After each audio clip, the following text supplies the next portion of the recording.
안녕하세요. 제가 사연 영상을 틀어놓는 걸 정말 좋아하는 여자예요. 정리정돈처럼 사부작거리는 일을 할 때는 특히나 사연 영상을 한두 개씩 꼭 틀어놓고 듣는 것 같습니다. 그렇게 하면 지루한 줄 모르고서 들려오는 사연 내용에 피식 웃어가며 재미있게 손을 움직이게 되더라고요. 이렇듯 종종 접하는 게 사연이었으나 설마 제가 직접 신청을 해볼 엄두까지는 못 냈었는데요. 얼마 전에 정말 오래간만에 얼굴을 보고 만난 지인이 저에게 책을 한 권 건네주는 겁니다. 어머, 진숙 씨, 오랜만에 만났다고 나한테 책 선물을 해주는 거예요? 그런데 무슨 책이에요? 책 표지를 한번 보시면 알 거예요. 표지요? 어, 어라? 아, 이게 작가 여러 명이 공통 집필을 한 건가 보네요. 이름이 여럿인데. 여기에 진숙 씨도 있군요. 진숙 씨가 책을 낸 거였어요? 세상에, 언제요? 나온 지 얼마 안 됐어요. 저 포함 총 8명이 모여서 수필집을 엮어냈네요. 너무 멋있어요. 진숙 씨가 그럼 작가 데뷔를 한 거잖아요. 안쪽에 진숙 씨가 자필 사인이라 메모도 남겨주었군요.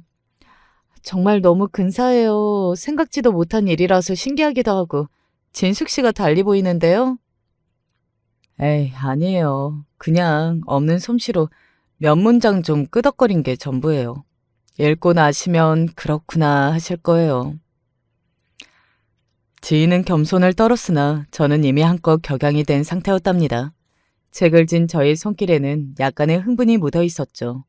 그 지인은 제가 힘들고 방황하던 시절에 알게 돼서 그 이후로 서로에게 소소한 안부를 물으며 지내게 된 사람이었어요. 옛날 그때 당시 그 지인 역시도 무척 힘든 일이 있었기 때문에 저랑 서로 잘 통해서 인연을 맺게 되었던 것이고요. 중학교까지밖에 안 나온 사람이었고 집안도 무척이나 가난하다 못해서 콩가루가 풀풀 날리기까지 해서 정말 오만 고생을 다하며 살아왔었더라고요. 영어 알파벳을 하나도 몰랐고 한글 맞춤법도 거의 헷갈려 있었고요.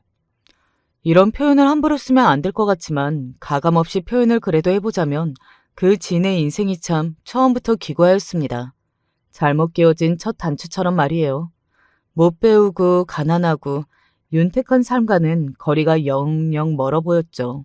그랬던 그 지인이 이제는 대학교까지 나온 최종 학력을 보유하고 있었고 기성 작가로부터 권유를 받아서 수필을 집필하게 되었으며 그게 책으로까지 출간이 되어 있었습니다. 정말 멋있더라고요. 이야, 정말 어쩌면 이렇게 해낼 수 있을까 싶었네요. 이래서 제가 가장 좋아하는 말이 길고 짧은 건 대봐야 안다는 말이었습니다. 비록 시작은 부족했을지는 몰라도 끝은 화려할 수 있는 법이니까요. 그날 저는 밤새도록 그 지인이 낸 책을 읽었어요. 비단 그 지인뿐만 아니라 다른 좋은 작가분들이 수고를 다해 써내려간 문장들이 가득했기 때문에 읽는 동안 제 지식이 풍요로워지는 듯한 기분이 들었답니다. 그러면서 저도 한번 이야기꾼이 되어보고 싶더라고요. 그게 되지는 못하더라도 최소한 비슷한 것이라도 되어보고 싶다는 생각이 들자 당장의 사연을 써볼까 싶은 욕구가 치솟았어요. 어설픈 내용의 결과물로 뒤범벅이 될지언정 저만의 이야기를 진실되게 채워간다면 그것으로 보람될 거라는 확신이 있었습니다. 그래서 민망하게도 이렇게 사연의 주인공이 되었네요. 어려서부터 저희 집은 분위기가 썩 좋지는 못했어요. 제가 기억도 가물가물한 6살 무렵에 아버지가 재산을 다 잃고 빚을 지셨거든요. 정확하게 그 전말을 자세히 들은 적은 없었으나 그게 빚보증 문제였다는 것으로 압니다. 저희 집이 원래 그렇게 넉넉한 건 아니었고요. 없는 형편, 없는 살림에 괜히 빚보증까지 잘못 썼다가 있는 것까지 날려먹었던 경우라고 볼 수 있겠네요. 기억이 잘 안 나는 옛날 그 시절의 일이었으나 집안 분위기가 무척이나 우울하게 가라앉다 못해서 살벌하기까지 했던 그런 감각만은 아주 선명하게 남아있네요. 머리가 아니라 흡사 영혼에 새겨진 감각이었습니다. 그날 이후로 저희 가족은 이사를 연속으로 2번 다녔었고요.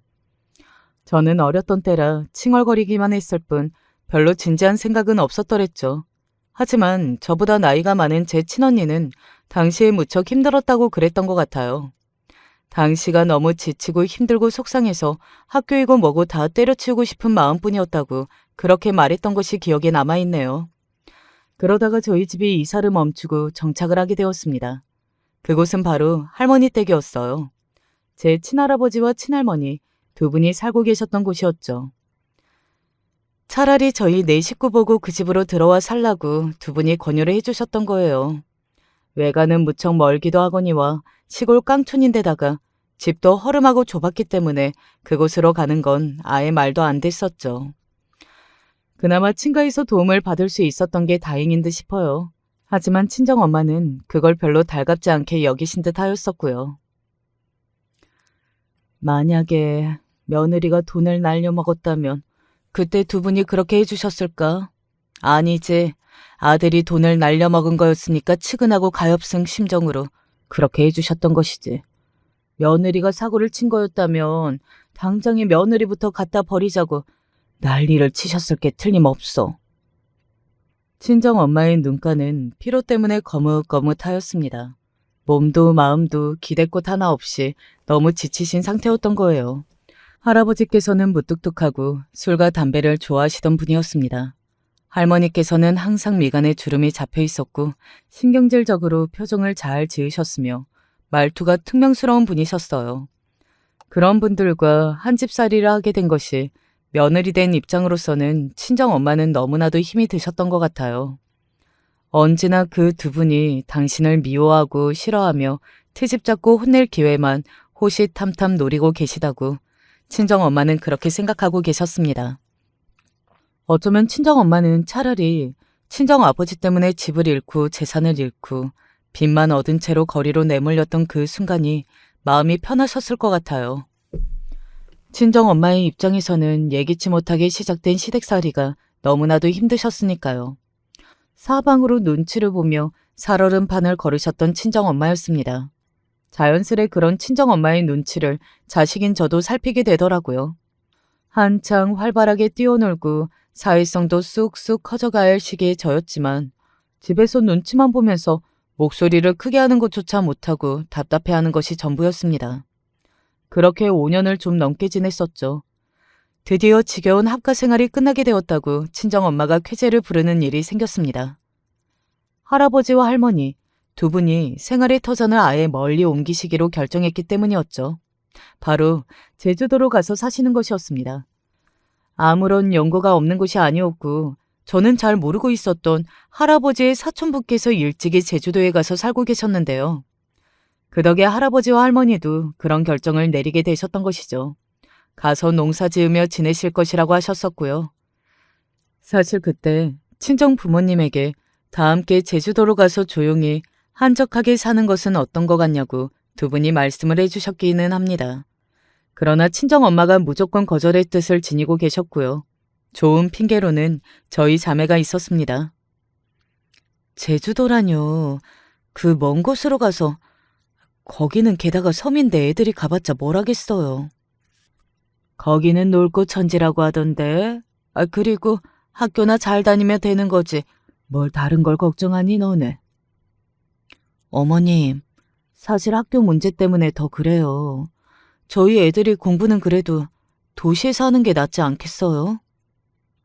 애들이 너를 닮아서 별로 머리도 좋은 것 같지 않더만. 공부 머리라도 좋게 낳아놓고서 그런 소리를 하던가. 너도 하여간에 웃기는구나. 할머니께서 그런 핀잔을 던지시며 퉁명스레 코웃음을 치셨으나 친정엄마는 필사적으로 조용한 미소만 잔잔하게 지으실 뿐이었어요. 친정엄마의 머릿속에는 어떻게든 이 고비를 넘기고 할아버지 할머니와 영원히 따로 살고 싶다는 간절한 바람뿐이었으니까요. 친정아버지는 당신이 아직 시골 생활을 하고 싶다는 생각은 없다고 하시며 제주도 여행을 별로 마음에 안 들어 하셨고요. 그래서 결국 저희 네 식구는 그때 제주도를 가지 않았습니다. 친정엄마는 드디어 이런 순간이 왔다며 기쁨의 눈물을 훔치셨고요. 그동안 내가 마음고생을 하며 지낸 것만 생각하면 화병을 10번도 더 걸렸고 몸에 사리가 나와도 100번은 더 나왔어. 친정엄마는 그렇게 말씀하시며 분노의 한숨을 푹푹 내쉬기도 하셨습니다.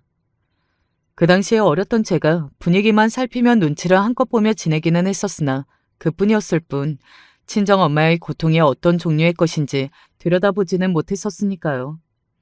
그랬기 때문에 할아버지 할머니 두 분이 제주도로 떠나시고 나서 후련해 하시는 친정엄마의 모습을 바라보며 제가 그 아픔을 전혀 못 알아들였던 것 같아서 너무 죄송스럽더라고요. 이제라도 철이 든 모습을 보여드려야겠다는 다짐이 그때 들었습니다. 우여곡절의 과정들이 있었으나 이제는 저희 네 식구가 제법 평탄하게 일상을 보내게 되었다고 그렇게 믿었던 시기이기도 했었죠. 하지만 산 넘어 산이라고 하던가요. 앞길이 설마하니 첩첩 산중일 줄은 몰랐죠. 그 이전까지는 친정 부모님이 본격적으로 싸우신 적은 없었어요. 할아버지 할머니와 같이 살기 전의 일들은 제가 기억이 흐릿해서 잘 모르지만 어쨌든 부부싸움이라는 걸 목격한 적은 없었고요. 사이가 그리 바람직하지 못하실지언정 싸우시는 일은 없었던 두 분이었습니다. 그런데 바로 그랬던 친정 부모님이 언제부턴가 싸우기 시작하시더라고요. 할아버지와 할머니가 이제는 같이 안 계시기 때문에 고삐가 풀린 것인지 참아오고 억눌렀던 모든 것이 터져 나오는 것인지 제가 보기에는 별거 아닌 사소한 문제를 가지고서 친정 부모님은 잘 싸우셨습니다. 금세 언성이 높아지기 일쑤였고요. 분명히 조곤조곤 대화로 풀 수 있는 것처럼 보이는 문제였기 때문에 저는 이해가 안 갔고 불안하기만 했습니다. 집에서 두 분 때문에 마음이 편안하지 못했던 것 같아요. 차라리 그 이전에는 눈치를 보느라 답답할 때가 있었다고 해도 속상하고 막막한 기분은 아니었거든요. 그런데 이제는 달랐습니다. 친정 부모님 두 분이 자꾸만 다투기 시작하니까 자식된 입장으로는 너무 난감하더라고요. 앞으로 어떻게 되려나 이 걱정만 들어서 학교 생활에도 별로 집중을 못했었습니다. 화목하게 식구들끼리 편안하게 저녁 시간을 보내야 할 때 두 분이 살벌하게 언성을 높이시는 바람에 집에 있지도 못하고 밖에 나가 있어야 할 때도 있었고요. 처음에는 집 밖으로 나가 있을 생각을 못했었다가 저희 언니가 제 손을 잡고서 밖으로 이끌어준 덕분에 그때부터 그 방법을 알게 되었네요. 친정 부모님이 서로에게 날을 세우고 미움 가득한 눈빛을 하는 걸 보는 것은 너무 괴로웠기 때문에 집 밖에 나가 있으면 귀에 들리는 것도 없고 눈에 보이는 것도 없으니까 좀 낫더군요. 저희 자매가 집 밖에 나와 있으면 이웃분들이 쳐다보셨습니다. 그때는 휴대폰도 없는 시절인데 다들 삼삼오오 모여서 동네의 이모저모를 떠드는 게 얼마나 낙이었겠어요. 그러니 금세 저희 집의 사정이 은근하게 소문이 나고 퍼지더라고요. 저희 자매가 집 밖으로 나와서 배회하고 있으면 이웃분들이 언제부턴가 저희 둘을 향해서 측은하고 딱하다는 시선을 보내며 혀를 끌끌 차기 시작했습니다. 제 친정엄마가 그간 너무 지독한 시집살이를 당하시느라 참고 살았던 것이 이제 와서 울분이 터져나왔다고, 그것 때문에 친정아버지와 두 분이 자꾸 싸우는 것이라는 축축도 신랄하게 하셨죠. 저희 자매는 그걸 다 듣고 있었네요. 들으면서도 안 들리는 척 최선을 다해 모르는 척 하는 것이 일이었네요. 서로 그렇게 하자고 약속을 하고 짠 것도 아니었는데 언니나 저나 둘 다 암묵적으로 이웃분들의 수군걸림 앞에서 딴청을 피웠습니다. 언니가 저에게 위로를 하듯 이렇게 말해주었어요. 야, 괜찮아. 설마 평생 이렇게 살지는 않을 거 아니야. 시간이 좀 지나면 괜찮아지겠지. 정말? 그럼 시간이 지나면 두 분이 안 싸우실까? 그래, 너도 알잖아. 꼭 보면 별것도 아닌 일로 싸우시는 거. 솔직히 우리가 보기에도 유치하지 않아? 그러니까 이러다가 마실 거야. 저는 든든했던 언니의 말을 믿었습니다. 아니, 믿고 싶었다는 게 더 정확했네요. 화목한 네 식구의 모습을 꿈꾸면서 기다렸죠. 친정 부모님의 사이가 좋아지는 그때를 말입니다. 하지만 그런 기대를 하고 있는 저를 기다리고 있었던 것은 친정 부모님의 이혼이라는 충격적인 결말이었습니다. 지금은 세대를 불문하고 사람들이 이혼이 대수랴 생각하면서 산다지만 그 당시에는 이혼이라는 두 글자 자체가 주는 무게감이 달랐었다고 생각해요. 저는 두 분이 갈라서기로 하셨다고 처음에 말씀을 해주셨을 때 그 의미도 제대로 이해하지 못했었죠. 하도 사이가 안 좋으셔서 앞으로는 그냥 따로 사신다는 건가? 이런 추측만 했었다가 언니로부터 두 분이 이혼을 하시게 된 것이고 이제 영영 부부가 아니라 남남이 되는 것이라는 설명을 듣고는 기절할 듯 놀랐었네요. 부모의 이혼이 자식에게 얼마나 큰 충격으로 다가오는지 저는 직접 그걸 겪어봐서 잘 압니다. 제가 믿었던 세상이 무너져 내리는 것만 같았어요. 아무리 싸우고 서로를 비난하고 그러는 모습만 보이셨어도 자식에게는 어쨌든 부모뿐이거든요. 앞으로 너희 둘은 엄마하고만 살 거야. 그런 줄 알아. 친정 엄마는 무뚝뚝한 얼굴로 그저 통보를 하듯이 말씀해 주셨을 따름이었죠. 저는 그때 제가 아버지라는 존재에 큰 애착을 가지고 있었던 줄은 처음 알았었던 것 같아요. 앞으로 아버지하고 같이 안 산다고 생각을 하니까 너무 허전하고 기분이 이상하더라고요. 아버지 없이 어떻게 나머지 셋만 함께 살아갈 수 있는지 그건 너무 이상한 일이라고만 느껴졌습니다. 비록 너희 엄마하고는 갈라서게 됐지만 그렇다 하더라도 너희들은 내 자식이니까 나는 너희들의 아버지이고 이 사실만 잊지 않고 서로 잘 살면 된다. 친정 아버지가 그렇게 말씀해 주셨을 때 무척 서운했습니다. 고작 그게 마지막 인사라는 것이 허무했었던 것 같아요. 저만 이 상황이 아쉽고 안타까운 것이고 친정 아버지 입장에서는 그저 빨리 끝내고 싶은 지긋지긋한 관계인가 싶어서 한동안 얼마나 울컥했던지 몰라요. 친정 부모님의 이혼 이후로 새로운 동네로 가서 살게 됐었어요. 그동안 살아왔던 집은 친정 엄마에게 허락하실 수 없다면서 할머니께서 무척 완강하게 나오셨거든요. 친정 부모님이 이혼을 하셨으니 그 집은 오로지 친정 아버지만 거주를 하셔야 맞다고 주장하셨습니다. 친정 엄마는 애초에 기대도 안 했다는 표정으로 그저 씁쓸히 웃으실 따름이었죠. 새 식구가 아담한 보금자리에서 새 출발을 하게 되었어요. 결국 이렇게 돼서 허탈하지만 차라리 이제라도 결론이 난 게 다행이라며 언니는 어딘가 개운한 눈치였습니다. 친정 엄마 또한 당신 혼자 자식 둘을 책임질 생각을 하니 벅차기는 해도 가슴이 답답했던 결혼 생활을 끝낸 것이 좋다고 하셨었고요. 그 가운데서 저만 얼굴을 하고 있었어요. 그냥 이렇게 살게 된 자체가 너무 싫더라고요. 적응이 안 됐어요. 다시 친정 부모님이 합치셨으면 좋겠다는 생각뿐이었던 듯 싶네요. 하지만 어느 날 제가 그런 바람을 못 버리고 있다는 걸 알고서 언니가 이런 이야기를 해주었습니다. 야, 이 바보야. 쓸데없는 미련은 버리는 게 좋을 거야. 왜냐하면 아버지는 이미 다른 분이 있어. 다른 분? 그게 무슨 말이야? 우리 엄마 말고 다른 여자가 아버지한테 있다고. 그런데 어떻게 두 분이 다시 부부로 살겠어? 그럴 가능성은 없으니까 꿈 깨. 아버지한테 다른 여자가? 말도 안 돼. 두 분이 이혼하신 지 얼마나 되었다고? 아직 1년이 채 안 지났는데 벌써 아버지가 다른 여자를 만나신 게 말이 돼? 언니, 뭔가 잘못한 거 아니야? 1년이 안 된 게 무슨 상관이야. 순진하긴. 네가 어른들의 세계를 어떻게 알겠니? 친정 아버지가 이미 다른 여자를 만나고 계시다는 게 당시에는 왜 그렇게 커다란 배신감으로 다가왔을까요? 감수성이 풍부한 사춘기 나이였기 때문에 더욱 그랬나 봅니다. 아무리 그래도 가족들을 향한 의리는 있는 분이라고 믿었었는데 그 믿음이 깨졌어요. 그리고 친정 아버지의 현황을 저는 모르고 언니는 알고 있었다는 것이 서운했습니다. 친정 부모님의 이혼에 가슴 아파했던 건 언니가 아니라 저였습니다. 제가 더 신경을 많이 썼는데 친정 엄마는 제가 아니라 언니한테만 중요한 이야기를 털어놓고 공유를 하셨어요. 저에게는 이런 방구도 없으셨고요. 한마디로 저는 그때 소외된 기분이 들고 말았던 거예요. 바로 그때부터 제가 반항심이 처음으로 생겼던 것 같아요. 제가 저희 네 식구에 대한 애정이 얼마나 강했는데 그게 다 부질없고 헛된 것이었던 데다가 심지어는 제가 저희 가족 중에서는 가장 못한 인물로 여겨져서 중요한 사실은 즉각 공유할 필요도 없었던 것이라고 그렇게 생각이 자꾸 들더라고요. 가족들은 당연히 제가 어리니까 그랬던 것이겠지만 저는 제가 알 거 다 알고 생각은 다 알 수 있는 나이인데 저를 소외시킨 것 같아서 보통 서운한 게 아니었습니다. 그래서 그날 이후로는 서운하다는 티를 팍팍 내고 다녔어요. 친정 엄마 앞에서도 입을 꾹 다물고 뚱한 모습이었고 언니한테는 서운하고 배신감이 든다는 기색을 하고 있었죠. 그런데 두 분 다 저를 무시하더라고요. 사춘기라 이건가? 별것도 아닌 걸로 예민하게 굴고 혼자 삐져있네. 아, 피곤해. 저러다가 말겠지.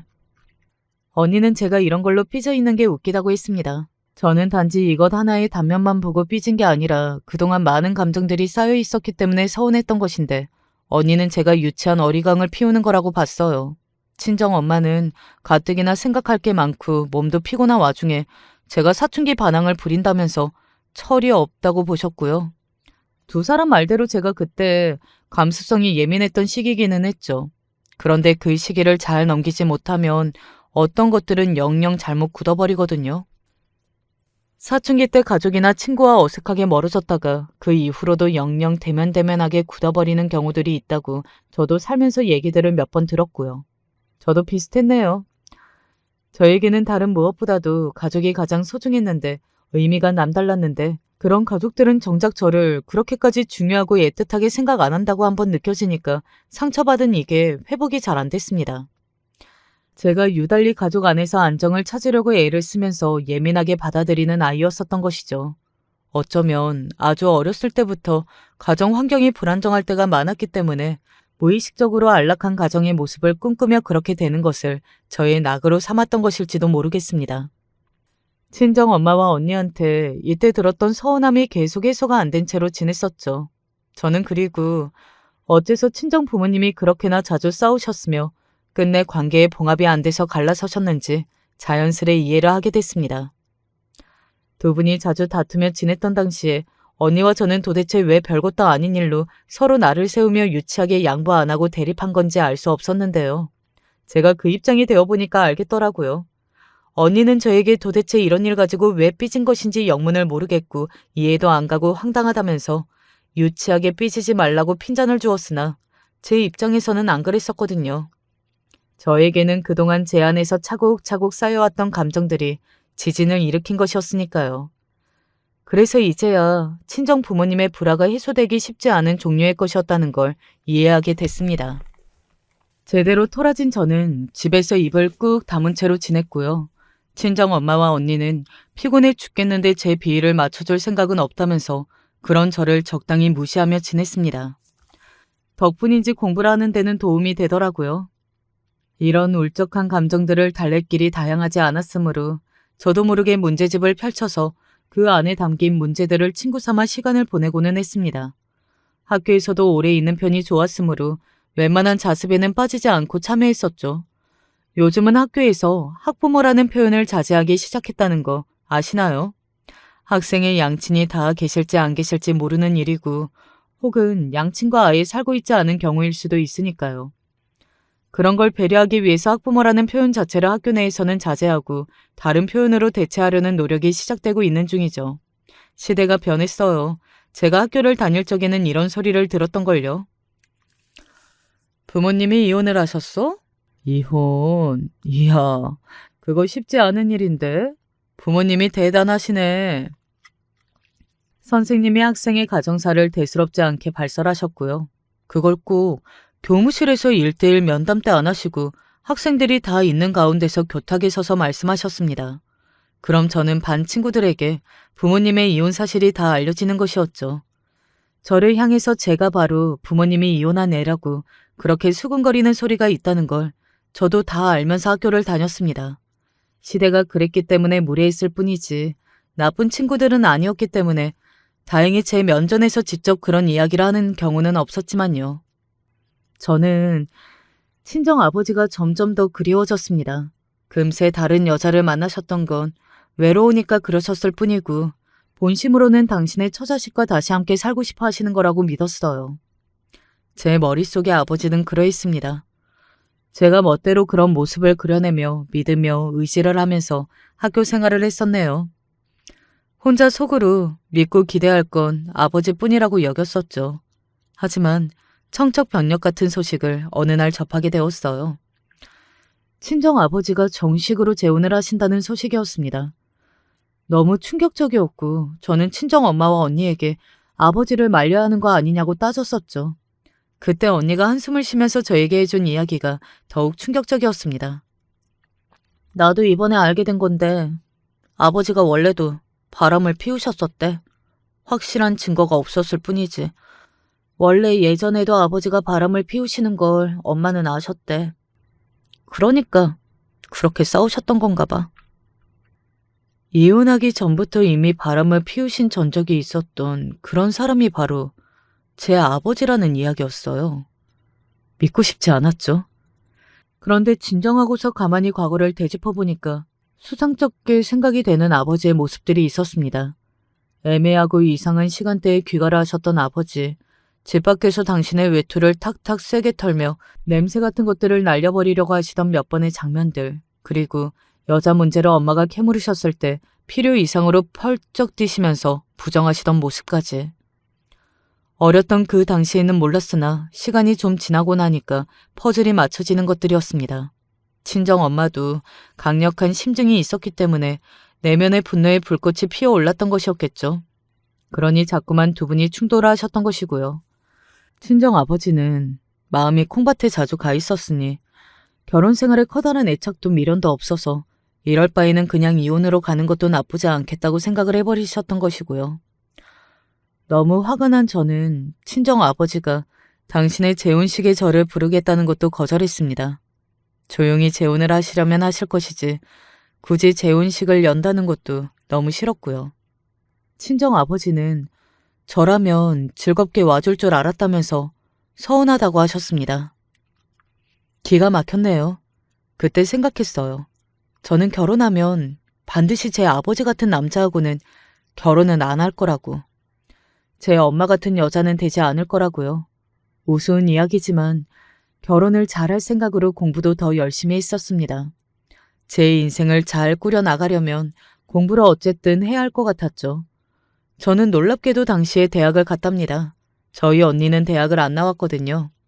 여상을 나와서 그냥 일을 다녔고요. 시집이나 빨리 가서 엄마의 걱정을 덜어드려야겠다는 게 언니가 가진 생각이었습니다. 그런 와중에 제가 대학을 가니까 언니가 되게 당황했었죠. 네가 공부를 그렇게 잘하는 편이었어? 그리고 네가 대학 갈 욕심이 있었단 말이야? 내가 굳이 입 밖으로 얘기를 안 해서 그렇지. 나 진작에 대학교 갈 생각이 있었어. 내 동생이 대학에 들어가다니 그것도 나름 알아주는 대학교에. 대단하다. 나도 어디 가서 이제 자랑할 일이 생겼네. 언니가 그렇게 말해줘서 기뻤으나 바보 같았던 저는 아직도 삐져 있다는 것을 강조하고 싶었기 때문에 별 내색을 안 했었죠.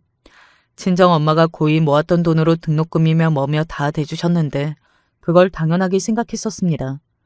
제가 철이 없었던 게 맞았을지도 모르겠어요. 제가 대학을 졸업하기 전에 언니가 결혼을 했습니다. 형부는 놀랍게도 바로 옆 동네에 사시던 분이었어요. 자그마한 식당을 하고 있던 집안이었고요. 친정 엄마가 그 식당의 바로 옆 건물에 있는 목욕탕에서 몇 달 청소 일을 하셨었죠. 그러다가 그 집과 안면을 트게 되었던 건데 설마 그게 자식들끼리의 결혼으로 이어질 줄은 몰랐던 것이에요. 형부는 넉살 좋고 순박한 분이었습니다. 식당집 아들이라 그런지 남자인데도 그때부터 요리 솜씨가 좋았어요. 가정적이었고요. 신혼집도 당연하게 그 동네의 작은 빌라로 얻었고요. 그래서 언니랑 형부는 양가 집안과 바로 옆에 살며 결혼 생활을 시작한 부부가 됐습니다. 사돈 집안도 너무 편안한 곳이고 딸과 사위 부부가 바로 지척에 살고 있으니 친정엄마의 입장에서는 안심되고 좋을 법하겠더라고요. 다행이었습니다. 그리고 저는 대학을 졸업한 뒤 소개를 받아서 다른 지역에 취직을 하게 됐었어요. 근무 조건이 좋았거든요. 게다가 저랑 친하게 지냈던 동기 2명이 그 지역이 고향이라고 해서 왠지 낯설지 않은 곳이었기에 용기가 났습니다. 새로운 곳에서 정착도 잘 해보고 일도 열심히 해서 돈을 차곡차곡 쌓는 멋진 미래를 그렸어요. 하지만 사회생활은 결코 쉽지 않았습니다. 퇴근 때마다 매일같이 울었어요. 당장 모든 걸 때려치우고 싶었습니다. 사는 곳도 직장에서 도보로 10분 정도였어요. 그게 더 싫더라고요. 직장이라는 감옥 안에 갇힌 심정이었죠. 신입이라서 겉돌고 소외되는 게 있었는데 저는 그런 부분을 잘 못 견뎌한다는 걸 스스로가 이제는 잘 알았습니다. 저는 그런 부분에서 아주 나약했던 것이에요. 그럴수록 뻔뻔하게 굴면서 친화력을 발휘한다든가 아니면 저만의 길을 갔어야 했는데 저는 눈치만 보면서 소가리를 하였고 제가 소외되는 상황 자체를 무척 괴로워했습니다. 저에게 제대로 업무를 알려주지 않아서 제가 매일 공경에 빠졌고 골탕을 먹었어요. 제가 여자라는 이유로 업무에 배제되는 일도 많았고요. 커피나 탈 것이지 주제 파악 못하고 여자가 나댄다는 소리들을 저 들으랍시고 자기들끼리 떠들었을 때 그 자리에서 눈물이 쏟아질 것 같은 걸 간신히 참아냈었죠. 저도 그냥 언니처럼 적당한 일자리나 찾아서 돈 좀 벌다가 마음에 맞는 상대를 만나서 결혼이나 할 것을 괜히 대학에 가겠다고 설쳤을 때부터 뭔가 다 잘못된 것이었다는 생각이 들더라고요. 너무 힘들어서 어떻게 해야 하는지 모르겠던 그때에 만났던 상대가 바로 제 남편이었습니다. 사랑에 빠지기 가장 쉬우며 또한 위험한 상태가 언제인 줄 아시나요? 바로 힘들 때라고 하더라고요. 저는 그때 너무 힘들고 지쳐 있었고 어딘가 기대고 싶은 마음뿐이었습니다. 그리고 저는 제 천성 자체가 가족이라는 울타리에서 안정감을 찾고 싶어 하는 게 있었거든요. 힘든 때 만났던 남자가 저에게 손을 내밀어주며 결혼하자고 했었을 때 저는 일초의 망설임도 없이 고개를 끄덕였습니다. 만난 지 7개월 만의 일이었죠. 그때 제가 고작 20대 중반이었습니다. 하지만 저는 저만의 이상적인 가정을 꾸리고 싶다는 바람이 아주 강했고 직장 생활에서 너무나도 지쳐 있었던 상태였어요. 결혼이 최고의 선택지처럼 보였습니다. 작은 일이라 할지라도 나는 당신에게 항상 신경을 써주면서 당신을 최우선으로 생각해주면서 살게. 남편의 그런 말이 얼마나 달콤하게 들렸던지 모릅니다. 그래서 사탕발림이라는 표현이 있는가 봐요. 사탕보다도 더 달게 들렸었네요. 남편은 그 지역 사람이었고요. 남편이 집에서 늦둥이 막내였기 때문에 시부모님의 연세가 꽤 많으신 편이었습니다. 그래서 솔직히 어렵게 생각되긴 했었으나 시누이 둘, 시숙 하나 전부 다 그리 멀리 살지 않았기 때문에 제가 시부모님을 챙겨드릴 일은 거의 없을 것 같았어요. 친정 엄마와 언니는 제가 너무 성급하게 결혼을 하는 것 같다면서 이 부분을 걱정했지만 저는 코웃음을 쳤습니다. 알아서 잘 살겠다고 그랬네요. 심지어 친정 아버지 또한 1년 더 만나보고 결혼을 하는 게 어떠냐고 그러셨는데 저는 아버지가 대관절 무슨 상관이냐며 짜증을 부렸습니다. 아버지가 과거에 바람을 계속 피우셨던 것, 그리고 재혼도 멋대로 해버리셨던 것이 제 안에는 깊은 상처로 남아있었죠. 남편이 권유로 저는 결혼하면서 일을 그만뒀습니다. 어차피 여자가 결혼한다고 그러면 당연히 일을 그만둬야 할 것처럼 바라봤던 직장이었으니까요. 퇴사는 정해진 수순이었으나 남편이 먼저 일을 그만두라고 말을 해줬던 게 너무 고마웠던 거예요. 남자답고 정말 배려심이 넘친다고 생각했었죠. 신혼생활은 꿈만 같았고 너무 즐거웠어요. 제가 원했던 알콩달콩 사이좋게 살아가는 부부의 모습을 현실로 이뤄냈으니 얼마나 기뻤겠나요. 제 친정 부모님이 이뤄내지 못하셨던 것을 저는 이뤄낼 작정이었습니다. 그게 제 목표였어요. 남편과의 미래를 열심히 꿈꾸면서 많은 계획도 가지고 있었죠. 당시의 심정으로는 정말 평탄한 앞날만 있을 것 같았어요. 돈은 벌어야 하지 않겠냐고 남편이 그렇게 말을 해서 신혼집 근처의 작은 공장에 나가서 단순 노동 일을 했는데 그걸 친정에서 알고는 대학 나온 게 아깝다고 했으나 저는 아무렇지 않았습니다. 그때는 그게 행복이라고만 생각했었죠. 하지만 남편과 완벽한 결혼 생활을 이뤄나가겠다는 저의 목표는 금방 깨지고 말았어요. 언제부터였을까요? 남편이 술을 마시면 개가 된다는 사실을 처음 알았을 때부터? 아니면 남편이 저에게 자기 직장을 속였다는 걸 알게 됐을 때부터? 꽤 번듯한 곳에 다니는 줄 알았는데 알고 보니까 일용직이나 다름없는 일이었죠. 그것도 아니면 시누이들, 시매부들, 시숙 동서 다 제쳐두고 집안에 새로 들어온 제가 시부모님을 전적으로 수발들며 매일같이 시댁에 들러야만 했을 때부터. 언제부터 꼬였던 건지 모르겠는데요. 확실한 건 남편은 제가 알고 있다고 믿었던 그런 인물이 아니었다는 사실입니다. 술만 마시면 다른 사람이 됐어요. 그런데 술을 못 끊었어요. 저는 왜 시댁 식구들이 남편을 이렇게 되도록 그냥 두었고 왜 나무라지 않나 궁금했었는데요. 비밀이 있었더라고요. 남편은 시어머니의 친자식이 아니었어요. 시아버지께서 바람을 펴서 생겼던 자식이었더라고요. 어쩐지 시어머니께서 늦둥이를 보셨다고 하기에는 너무 신기한 일 같았는데 남편이 혼의 자식이었던 것입니다. 남편의 생모는 집에서 홀로 출산을 하고 난 뒤에 뭔가 잘못했었는지 며칠 안 돼서 숨을 거두었다고 하더라고요. 시댁의 사남매 중에 남편만 뭔가 달랐기 때문에 분위기가 미묘했었던 거예요. 그리고 남편은 어렸을 땐 착하고 순했다고 하던데 중학교 3학년 때 어쩌다 자신의 출생의 비밀을 알게 됐던 때부터 반항심이 생겼다고 하더라고요. 오갈 데 없는 분노와 원망이 그 내면에서 점점 자랐겠죠. 그러다가 결국 커서 술이나 퍼마시는 어른이 됐고요. 그런 주제에 그럴싸하게 거짓말로 순진하고 어리석었던 여자 하나를 꿰어서 결혼까지 했습니다. 그 피해자가 저였어요. 알고 보니 대학을 나왔다던 남편의 말도 거짓이었죠. 뭘 그렇게 쳐다봐. 눈깔이 그게 뭐야? 지금 대학 나왔다고 유세 떠는 거야? 여자가 어디서 고개 빳빳이 들고 서방을 째려봐. 이런 건방진 것들을 좀 맞아야 돼. 맞아야 정신을 차리게 돼 있거든. 그런데다가 남편은 자격지심이 강했습니다. 제가 대학을 나온 여자였기 때문에 애초에 처음 저한테 관심도 가졌었던 것 같더라고요. 남편은 제가 만류라 하고 타이르고 나무라고 이성적인 대화를 시도할 때마다 더 화를 냈습니다. 대학을 나왔다며 제가 유세를 떨고 본인을 가르치려 든다고 했어요. 말도 안 되는 소리였죠? 하지만 가장 절망적이었던 건 그런 상황에 점점 익숙해지고 자포자기를 하게 되는 저 자신이었습니다. 남편이 손을 올리는 것도 이제 익숙해서 반사적으로 눈을 질끈 감고 몸을 움츠리는 저였습니다.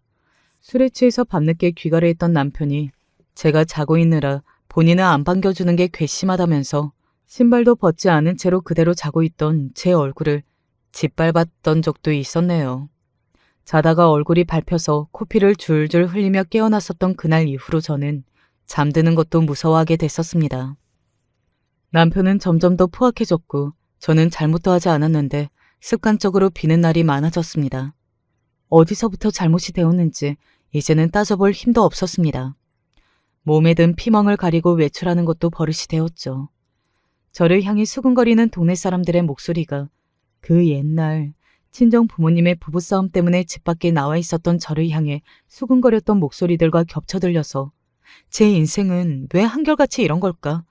너무 서럽기도 했습니다. 한편으로는 체념이 들더라고요. 어차피 제 인생은 이 모양 이 꼴일 운명이었구나 싶어서요. 시댁 식구들은 저를 외면했습니다. 해줄 수 있는 게 없다는 무책임한 말들 앞에서 저는 남편의 발길질에 배를 걷어차였던 것보다 더한 아픔을 느꼈습니다. 그런데 더 아프고 비참했던 게 뭔 줄 아시나요? 남편이 바람을 피웠다는 것이었어요. 저를 속이고서 다른 여자를 만났더라고요. 그때 든 배신감, 절망감 이런 것들은 차마 말로 표현도 안 되네요. 저는 남편한테 그렇게 얻어맞고 벌벌 떨고 하루하루가 지옥이었지만 그럼에도 그 지옥 안에서 어떻게든 살았습니다.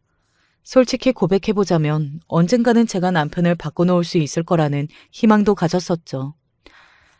처음 만났던 때 저에게 보여줬던 그 좋은 모습을 분명히 남편이 가지고 있는 사람이니까 술을 끊고 직장을 제대로 구하고 노력만 하면 반드시 나아질 거라고 그렇게 생각을 했었던 거예요. 그랬건만 남편은 바람을 피웠고 저를 완전히 헛된 망상을 하며 버텨온 바보가 되었습니다. 그런데 차라리 남편이 바람을 피운 게 천운이었어요. 왜냐하면 그제야 정신이 들었거든요.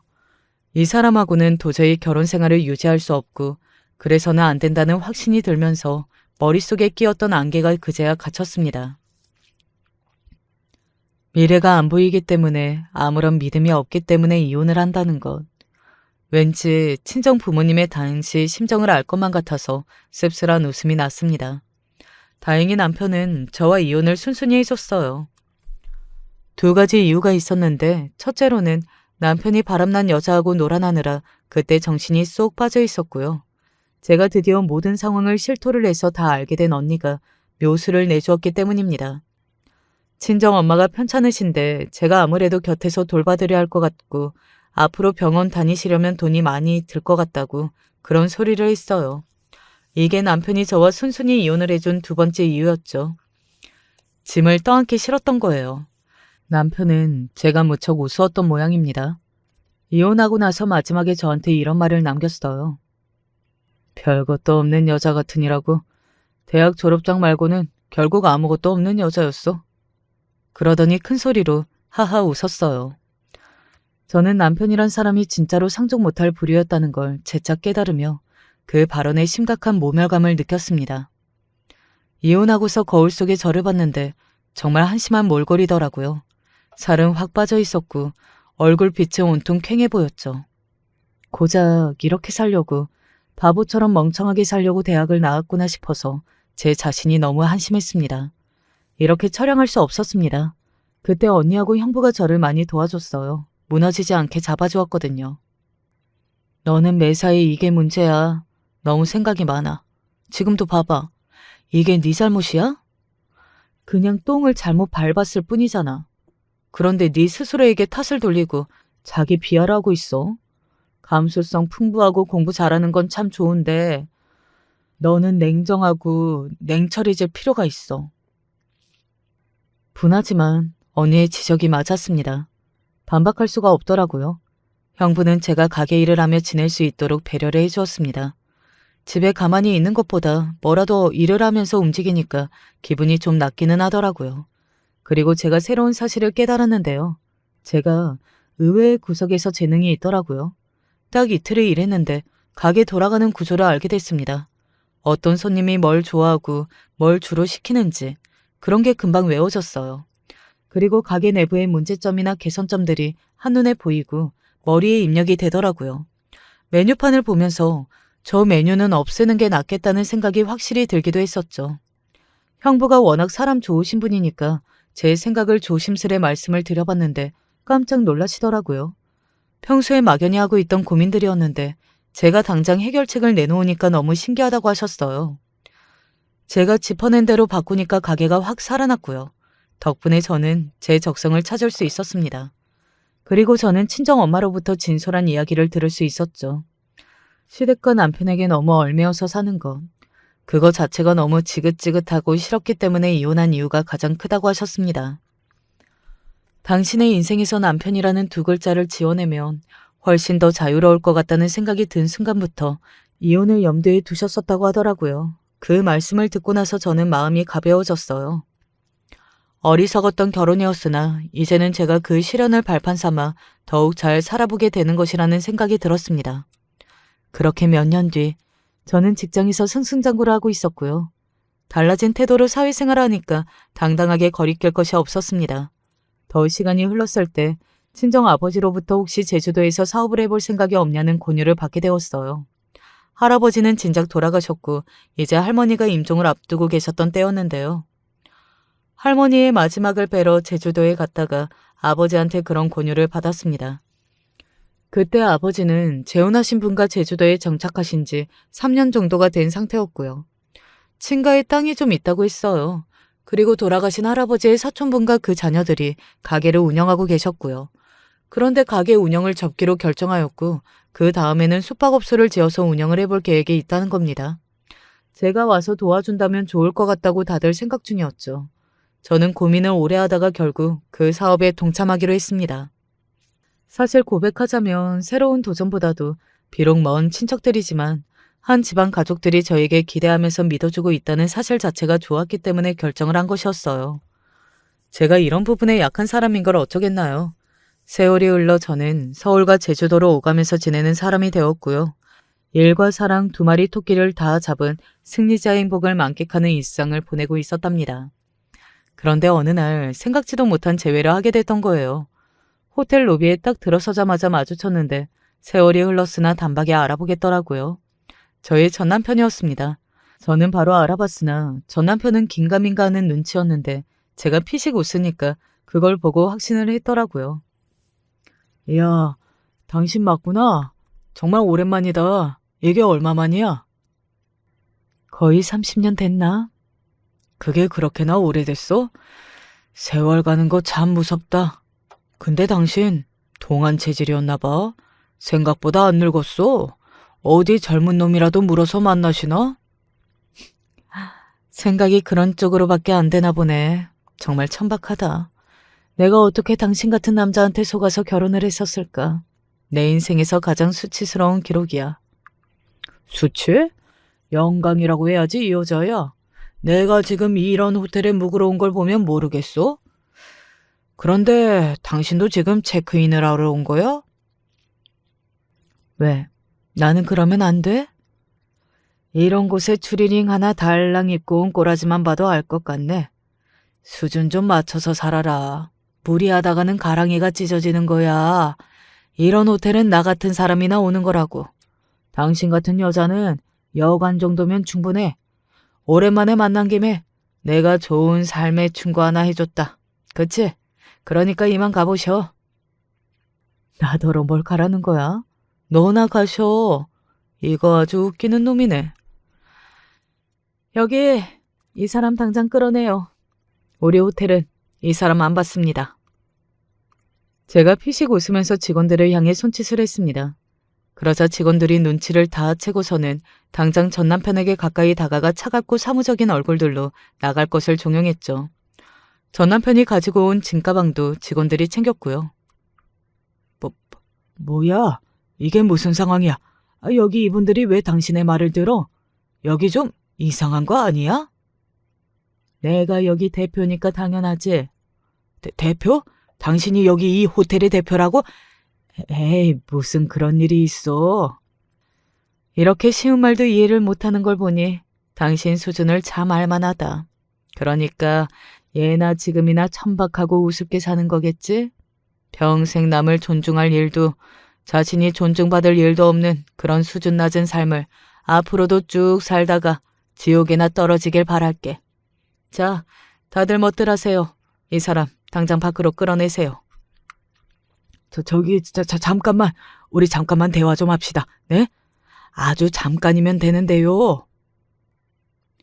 전 남편은 갑자기 저한테 존대를 하더라고요. 그게 너무 황당하고 웃겼네요.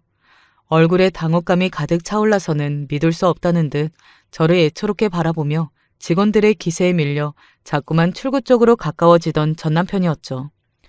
그리고 애들 아빠가 이게 무슨 일이냐는 듯 어리둥절한 표정으로 제 곁에 와서 섰고요. 지금의 제 남편 말입니다. 저는 호텔 주변의 산책길을 점검하느라 가벼운 운동복 차림이었으나 제 남편은 단정한 세미 정장 차림이었고 장신의 키와 준수한 얼굴에서 기품이 흘러나왔습니다. 전 남편이 경악을 하며 저희 부부를 쳐다보더니 상황 파악이 그제야 완료가 됐던 모양이었죠. 이제는 체념한 얼굴로 호텔 문 밖으로 사라졌어요. 완벽한 패배자의 모습이었죠. 제 능력보다는 행운과 주변 사람들의 도움이 더 커서 지금의 그 호텔의 모습을 갖추게 됐던 건데요. 항상 긴장의 끈을 놓지 않고 더 잘해야겠다는 마음이 컸기 때문에 얼마나 멋진 호텔의 대표가 되어 있는지를 잘 실감하지 못하고 지냈었는데 전 남편의 등장 덕분에 제 위치가 아주 멋지다는 걸 체감하게 되어서 좋았답니다. 전 남편을 마주친 일화를 듣고서 언니와 형부도 다들 깜짝 놀라면서 신이 나 있었고요. 편찮으신 친정엄마의 얼굴에도 미소가 떠올랐었죠. 사실 친정엄마도 20년 전에 재혼을 하셨다가 재차 이혼을 하셨어요. 그리고 친정아버지도 이혼을 하신 상태이고요. 그런데 작년부터 아버지는 엄마와 다시 둘이 잘 지내보고 싶다고 저한테 그러십니다. 남은 인생이 남아 두 분이 같이 지내고 싶으시다는 건데요. 자식인 제가 뭘 어찌하는지 잘 모르겠네요. 다른 건 다 똑부러지게 처리할 수 있는데 가족 문제만큼은 난항을 겪는 저입니다. 제 자식들한테도 자기 외할아버지 외할머니의 모습이 자꾸만 너무 혼란스럽게 다가오지 않을까 싶어서 이것도 속으로 염려가 되고 있어요. 어떻게 하는 쪽이 가장 좋을까요? 이제 와서 같이 사는 건 어불성설이라고 그냥 그렇게 말씀을 드리는 게 나으려나요? 안녕하세요. 노숙자로 살다가 정신 차리고 열심히 살고 있는 아저씨입니다. 오늘은 용기 내어 제 이야기를 해보려고 합니다. 매일 일기를 쓰고 있지만 영상으로나마 제 사연이 남아있으면 좋겠다는 생각을 했거든요. 제 글 좀 잘 다듬어 주셔서 아직 세상이 살만하다는 걸 많은 분들에게 알려주고 싶습니다. 제가 배운 게 없어 글이 들쑥날쑥 하더라도 이해해 주세요. 날 때부터 고아원에서 자랐습니다. 남들은 다 있는 부모님이 저만 없었죠. 어릴 때야 엄마와 아빠의 존재가 제대로 뭔지도 모르니 그냥저냥 지냈지만 어느 정도 크고 나니까 왜 나는 엄마랑 아빠가 없을까? 라는 생각이 들더라고요. 게다가 고아원에 맡겨진 애들 중에서도 주기적으로 부모님이 찾아오는 애들이 있었는데 흙먼지를 잔뜩 일으키며 엄마! 아빠! 하며 달려나가는 애들의 모습을 보면서 내심 제 부모님도 저를 찾아오지 않을까 밤까지 새가며 기다리기도 했고, 단 하루도 저를 찾아오지 않는 부모님 때문에 울기도 많이 울었습니다. 너무도 사랑을 받고 싶어서 매일같이 고아원 선생님들에게 붙어 다니며 관심을 끌려고 애썼지만, 고아원이라는 게 한두 명만 보호하고 있는 게 아니잖아요. 고아원 선생님들은 저보다 더 돌봄이 필요한 어린애들과 시간을 보내느라 저는 뒷전이었습니다. 그런 유년 시절을 보내다 보니 학교에 갈 나이가 되면서도 저는 자연스럽게 위축이 되더라고요. 다른 애들은 삐까뻔쩍한 가방에, 옷에 예쁘게 차려입고 등교를 하는데 저만 고아원에서 먼지나 잔뜩 먹은 헌 옷에, 헌 가방. 물론 처음에는 그러면서도 좋은 친구를 사귈 수 있을 거라는 기대감이 있었습니다. 하지만 첫 등교날 담임 선생님이 시켜서 주변에 앉은 아이들과 가족 이야기를 나누는데, 나는 엄마 아빠가 없어서 고아원에 살고 있어 라고 하자마자 한 아이가, 우리 엄마가 엄마 아빠 없는 애들이랑은 놀지 말랬어 라면서 등을 돌리더라고요.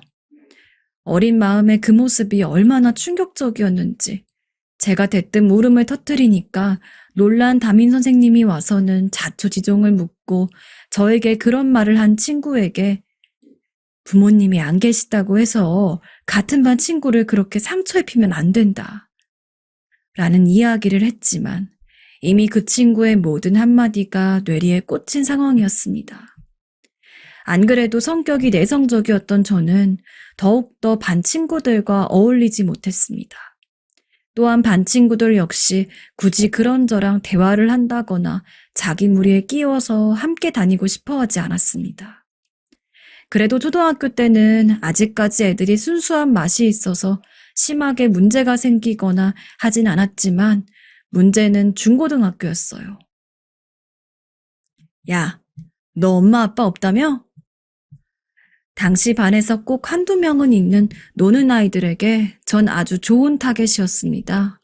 매일 고아원에 사는 버러지라는 폭언을 듣고 심심하면 그 아이들의 주먹질에 뺨이 퉁퉁 부어 하교하기 일쑤였죠. 주변 사람들이 제 몰골을 보고 힐끔힐끔 거리는 것 또한 너무 수치스럽고 부끄러웠지만 무엇보다도 견디기 힘들었던 것은 그 아이들의 폭력에 대해서 어떠한 반항도 하지 못하였던 제 자신이었습니다. 얼굴도 모르는 부모님이 원망스럽고 제가 그렇게 맞고 들어가도 크게 신경 써주지 않는 고아원 선생님들 또한 원망스러웠습니다. 그나마 다행이었던 것은 제가 그 당시 상황에 좌절만 하지 않고 차라리 공부라도 열심히 해서 나중에 좋은 직장에 들어가자는 일념을 가지고 성적을 올리는 데 매진했다는 점일 것입니다. 물론 성적이 잘 나온다고 해서 양아치 놈들이 저를 괴롭히지 않는 것은 아니었지만 적어도 담임 선생님은 제 성적 때문에라도 저한테 관심을 가져주더라고요.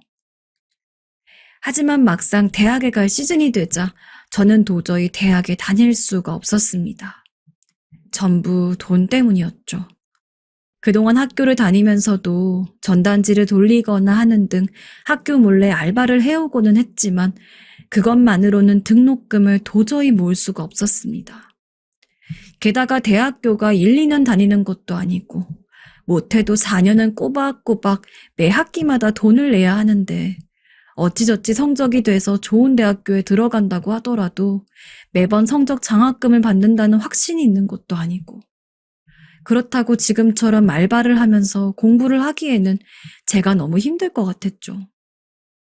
수험 결과상 전액 장학금을 받는 학교가 없는 것은 아니었지만 레벨이 아주 높은 대학교는 아니었습니다. 차라리 공부머리가 조금 더 있었다면 이 노력이 뒷받침돼서 이름 좀 알려진 대학교에 장학금 받으며 다닐 수 있었을까요? 일단 당시 제 목록에 있던 대학교는 굳이 시간 들이면서 다닐 만한 가치가 없다는 생각이 들었습니다. 그동안 노력한 게 아까웠지만 저는 결국 대학을 포기하고 바로 아르바이트 자리를 구해서 돈을 버는 데 집중했어요. 성인이 돼서는 고아원을 나가야 했기 때문에 급히 작은 원룸을 얻어서 생활했습니다. 반지하 원룸은 매 여름철마다 곰팡이가 잔뜩 피었고 쾌쾌한 냄새 때문에 숨을 쉬기조차 어려웠지만 저한테는 그런 방 한 칸조차 감지덕지였어요. 열심히 일하면 벼뜰 날이 있을 거야. 손에 잡히기는커녕 실루엣조차 보이지 않을 만큼 멀게 있는 희망 하나만을 믿고서 정말 허리가 휘도록 일했습니다. 카센터, 편의점, 패스트푸드점, 신발 닦기, 핸드폰 영업, 방문 판매상까지 정말 안 해본 일이 없었습니다. 그때는 저는 시간 빼고는 한두 시간 비는 것도 아까워서 무조건 단기로라도 알바를 뛰었던 것 같아요. 솔직히 지금 생각해보면 고생한 것에 비해서 정말 푼돈이었지만 그때는 그 한 푼, 두 푼이 너무 소중했습니다. 연애나 결혼? 당연히 생각도 못 해봤습니다. 애초에 친구조차 없는데 애인은 제게 사치였죠. 여자친구를 사귀게 되면 무조건 돈이 들 수밖에 없는데 당시 제 몸 하나 건사하기도 힘들었던 저한테는 여자친구한테 길거리에서 파는 붕어빵 하나 사주는 것조차 100번은 넘게 고민을 해야 했습니다. 그저 매일 알바를 나가서 돈을 받으면 통장에 넣고 돈을 받으면 통장에 넣고 팍팍하지만 피할 수 없는 일상이었죠. 그래도 30살이 됐을 때는 작게나마 회사에 들어가서 알바를 할 때보단 훨씬 더 안정적으로 지낼 수 있었습니다. 아르바이트는 조금만 잘못을 해도 금방 잘리고 다른 사람이 제 자리를 차지하는 경우가 많아서 여러모로 곤란할 때가 있었는데 적어도 회사는 정규직이기 때문에 그렇게 쉽게 잘리기도 힘들고 결국 저 혼자만 알아서 열심히 일하면 그만큼 보상이 돌아오는 곳이었으니까 처음 면접에 붙고 합격했다는 문자를 받았을 땐 너무 기뻤던 것 같아요. 진호 씨, 일 똑바로 안 해? 어떻게 이런 실력을 가지고 우리 회사에 붙었어? 아무리 신입이어도 그렇지 이렇게까지 능력이 없어서는. 에휴, 진호 씨는 복사 하나도 제대로 못해? 대체 할 줄 아는 게 뭐야? 회사에는 놀러와? 밥만 먹으러 왔어? 진호 씨 이러라고 우리가 돈 주는 줄 알아? 이럴 거면 때려치워 그냥. 진호 씨 자리 대신 들어올 사람 차고 넘치니까. 하지만 힘들게 붙은 회사도 매일매일이 눈물바람이었습니다. 제가 일을 못하는 것은 100번 이야기해도 부정할 수 없는 사실이었지만 당시 회사는 신입인 저에게 아무런 교육도 하지 않았습니다. 제가 먼저 입사한 선배들의 일을 어깨너머로 보고 배우며 저 스스로 깨우쳐야 했죠. 하지만 제가 이전에 비슷한 일을 해본 것도 아니고 난생 처음 해보는 건데 어떻게 가르치거나 받지 않은 상태에서 모든 일을 완벽하게 처리하겠습니까? 처음에는 너무 억울해서 좋게 말도 해봤습니다. 실수해서 정말 죄송합니다. 제가 아직 미흡해서 그런지 제대로 배우지 않은 상황에서는 어떤 식으로 업무를 처리해야 할지 확신이 들지 않습니다. 혹시 조금이라도 제가 할 일에 대해서 배울 수 있을까요? 그러나 그런 말이 통하는 곳이었다면 애초에 제 실수에 대해서 저런 식으로 면박을 주지는 않았겠죠. 제 말의 회사 사장은 오히려 다른 사람들은 굳이 안 가르쳐줘도 알아서 배웠다느니 너는 일머리가 없어서 어느 회사에 가도 망할 거라느니 돈이 궁하다고는 해도 그런 말을 들으면서 계속 버틸 수는 없겠더라고요. 첫 회사를 그렇게 그만두고 저는 택배 상하차 일을 시작했습니다. 어릴 때부터 너무 일을 많이 해서 그런지 몸이 그렇게 좋진 않았지만 차라리 아무 생각 없이 몸을 움직이는 게 더 나았어요. 그리고 택배 상하차는 조금만 손이 느려도 크게 호통을 받곤 했지만 당시 회사에서 들었던 폭언 같은 욕설이 쏟아지지는 않았으며 그래도 다 같이 고생해서 그런지 점심시간대 되면 작게나마 같이 일하는 사람들끼리 이야기도 나눌 수 있었고 분위기가 나쁘지 않았습니다. 그렇게 택배 일을 3년 정도 하다가 저는 운명과도 같은 여자를 만났습니다. 연애도 결혼도 없을 거라고 생각했던 제 인생에 유일하게 빛이었던 사람이죠. 우연을 거듭하였던 만남은 헤어나올 수 없을 만큼 깊은 사랑의 굴레로 떨어뜨렸습니다. 뼈 빠지게 번 몇천만 원의 돈, 새 살림을 차리기에는 적을 수도 있지만 지금 이 여자를 놓치면 저에게 다시는 이런 핑크빛 기류가 오지 않을 거라고 생각했습니다. 그의 급히 금반지 하나 준비해서 엉성하게 남아 고백을 했고 다행히 아내는 제 프로포즈를 받아들였죠. 1년 정도 이어졌던 결혼 생활은 행복하기 그지없었습니다. 여보, 오늘도 일하느라 너무 수고했어. 나만 집에 있어서 미안해서 어째? 그런 말 마. 나 같은 남자랑 결혼해 준 것만으로도 고마운데. 저희는 분명 서로를 아끼고 사랑하는 부부였습니다. 아니, 부부였을 겁니다. 분명 평소와 같이 이야기를 나누다가 잠이 들었을 뿐인데 어떻게 그렇게 하루아침에 모든 것들이 달라질 수 있었을까요? 그날은 눈을 뜰 때부터 어쩐지 기분이 이상했습니다. 간밤에 악몽을 꿔서 그런지 일어나는데 뭔가 느껴지는 기운이 다르더라고요. 졸린 눈으로 저도 모르게 주변을 두리번거렸는데 늘 제 옆에서 잠들어 있던 아내가 보이지 않았습니다. 주말에는 유독 또 늦잠을 자는 아내였던지라 자리에 없는 게 이상하긴 했지만 잠깐 가게라도 들렸나 보다 싶어 세수를 하고 씻고 나온 뒤 돌아올 아내를 기다렸죠. 하지만 아내는 몇 시간이 지나도 집에 오지 않았습니다.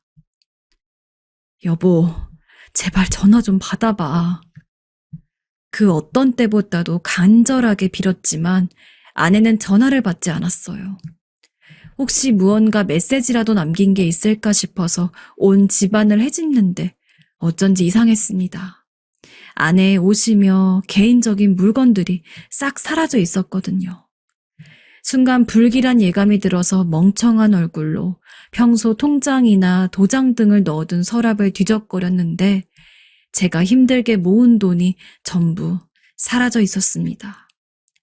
그 뒤로 저는 모든 삶의 희망을 잃었습니다. 일을 못하니 월세를 낼 수가 없어 신용카드로 빚을 내어 한 달 한 달 견디면서 돈이라도 한 푼 생길라 치면 편의점에서 소주를 사와서는 안주도 없이 빈속에 병을 들이켰습니다. 35이 넘도록 변변찮은 경력도 없고 능력도 없었던 저는 뭘 하려고 해도 번번이 퇴짜를 맞고 실패를 맛보게 되니 정말 아무런 의욕이 들지 않더라고요. 게다가 나중에는 신용 불량자까지 돼서 더 이상 빚을 낼 수도 없었습니다. 집주인은 몇 달간은 제 편의를 봐주다가 계속해서 월세가 안 들어오니 결국 저를 쫓아냈고 저는 졸지에 길 한복판에 단출한 집 몇 가지와 함께 나앉게 되었습니다. 노숙자가 아닌 노숙자 생활을 했습니다. 지하철역에서도 잡았고 근처 공원에서도 잡았고 심지어는 애들 노는 놀이터에서도 벤치 한 구석에 쭈그려 누워서 잠든 적도 있었어요. 하지만 노숙자 생활도 만만치 않았습니다. 저도 직접 노숙자가 되어보고서야 알았는데 원래 노숙자들이 많이 모이는 지역에는 그들 나름대로의 텃세 같은 게 있더라고요. 누가 함부로 여기서 자리 잡으래. 여기 자리 있어. 다른 데로 꺼져. 인생의 나라까지 굴러본 사람들이라 그런지 협박도 단순히 말로 끝나는 게 아니었습니다. 길바닥에 나뒹구는 깨진 소주병 같은 걸 들면서 진짜로 찌를 것처럼 위협을 하는 사람도 있었고 그냥 말도 없이 다짜고짜 얼굴을 주먹으로 퍽 때리더니 그냥 멱살을 잡고 끌어내리는 인간들도 있었어요. 그래도 그런 건 제가 미리 피하면 되니까 괜찮았습니다. 하지만 봄, 여름, 가을, 겨울 모든 계절을 길에서 보내면서 가장 힘들었던 것이 있다면 바로 배고픔이었어요. 쓰레기를 뒤지는 것도 한계가 있었습니다. 이미 먹을 만한 것은 다른 노숙자가 가져간 뒤였고 저는 사람들 발에 밟혀서 말라 비틀어진 바나나 껍질 같은 걸 먹으면서 연명한 적도 있었습니다. 처음에는 너무 더러워서 헛구역질이 절로 나더니 나중에 가서는 그조차도 없어서 못 먹더라고요.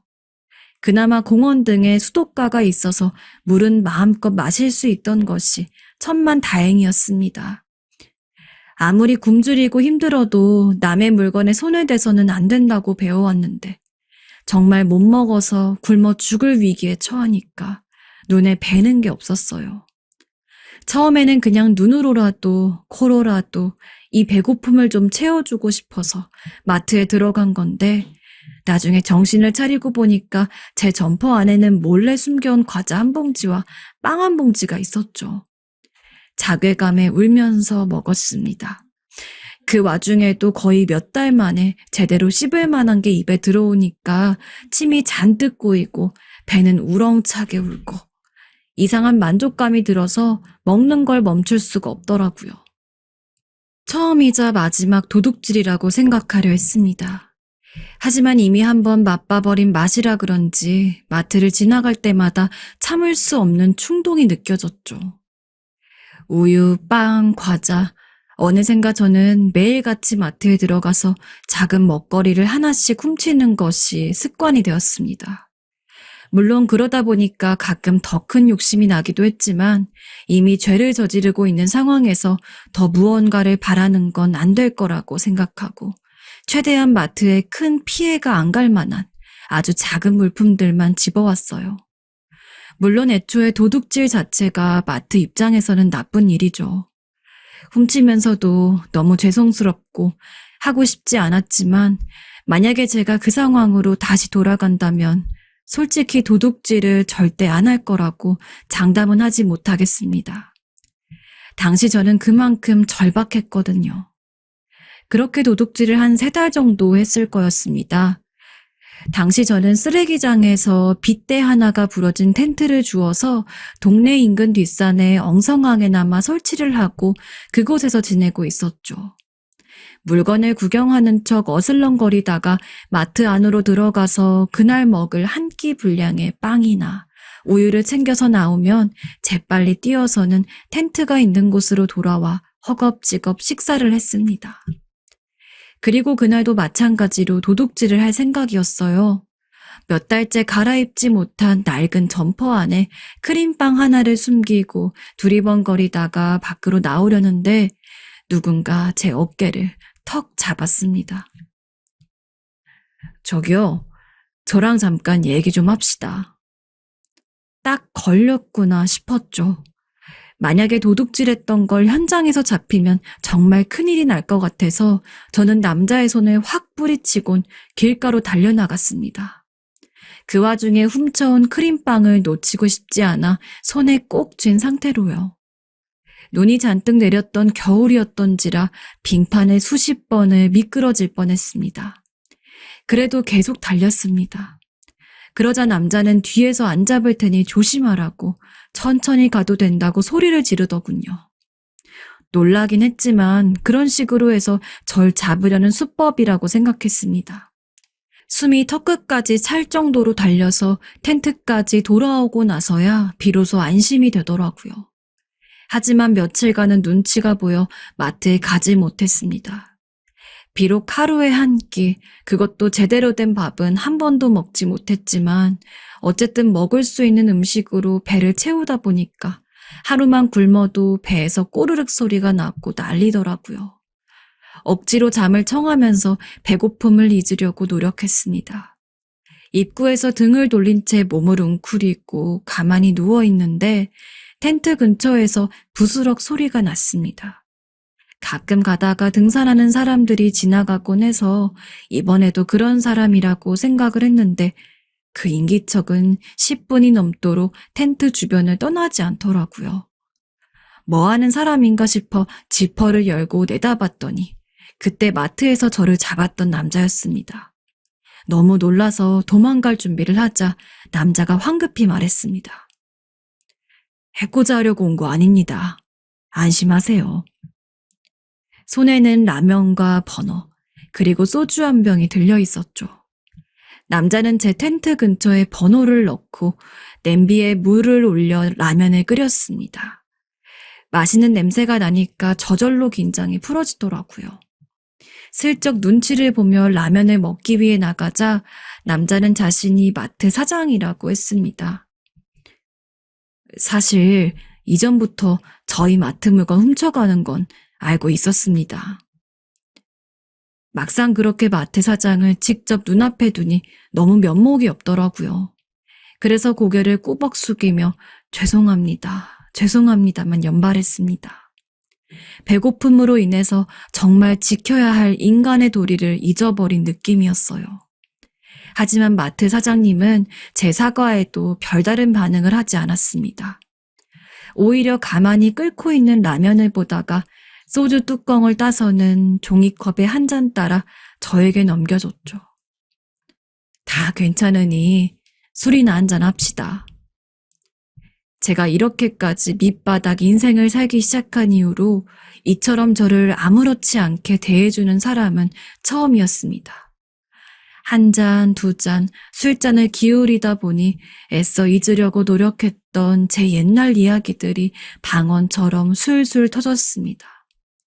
어릴 적부터 부모님이 없어 고아원에서 자랐고 학창 시절에는 변변찮은 친구도 없이 거의 왕따로 지내면서 열심히 공부도 하긴 했지만 돈이 없어 대학에 못 가고 처음 취직한 직장은 폭언과 모욕으로 인해 그만두었으며 나중에는 정말 인생을 함께할 수 있는 평생의 동반자를 만났다 생각했지만 그 동반자가 전 재산을 가지고 도망갔다는 이야기까지. 참 구질구질했을 겁니다. 정말 열심히 살고 싶었는데 이제 더는 견딜 수가 없더라고요. 특히 마누라가 도망가 뒤부터는 모두 손을 놓았습니다. 저 너무 살고 싶지가 않아요. 어떻게든 재기해보려고 일자리를 찾으려 했던 적도 있었으나 신용불량자라서 아무도 저를 써주지 않습니다. 처음에는 분명히 담담하게 제 이야기를 시작했던 것 같은데 어느새 때가 꼬질꼬질 낀 얼굴에 눈물이 한 움큼 흐르고 있더라고요. 애써 닦아보려고 해도 혼자 속에 품고 있던 서름은 멈출 생각을 하지 않았습니다. 어린애처럼 엉엉 소리를 내면서 울고 있는데 면이 다 부른 라면만을 뒤적이며 가만히 제 이야기를 듣던 마트 사장님은 저를 꽉 껴안아 줬어요. 누구에게나 시련은 있습니다. 하지만 그 시련은 극복할 수도 있습니다. 제가 도와드리겠습니다. 처음에는 눈물을 추스르느라 사장님이 뭐라고 하는지도 몰랐습니다. 하지만 다음날 아침 일찍이 제가 있던 텐트로 온 마트 사장님은 아직 잠도 덜 깬 저를 데리고는 목욕탕에 갔어요. 그리고 자신이 목욕탕비를 내고는 저와 함께 목욕을 했습니다.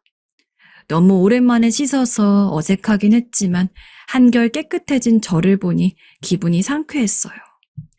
게다가 사장님은 거기서 그치지 않았습니다. 목욕탕 근처에 있던 시장으로 저를 데리고 가더니 이것저것 옷을 대주면서 반팔에 긴팔에 청바지까지 전부 몇 벌씩 사주었죠. 내일부터 제 마트에서 일해보세요. 조금만 배워도 아마 쉽게 할 수 있을 겁니다. 그리고 이렇게 텐트에서 자면 건강에도 안 좋으니까 퇴근은 저랑 같이 제가 살고 있는 옥탑방으로 갑시다. 게다가 이런 믿기지 않는 제안까지 했습니다.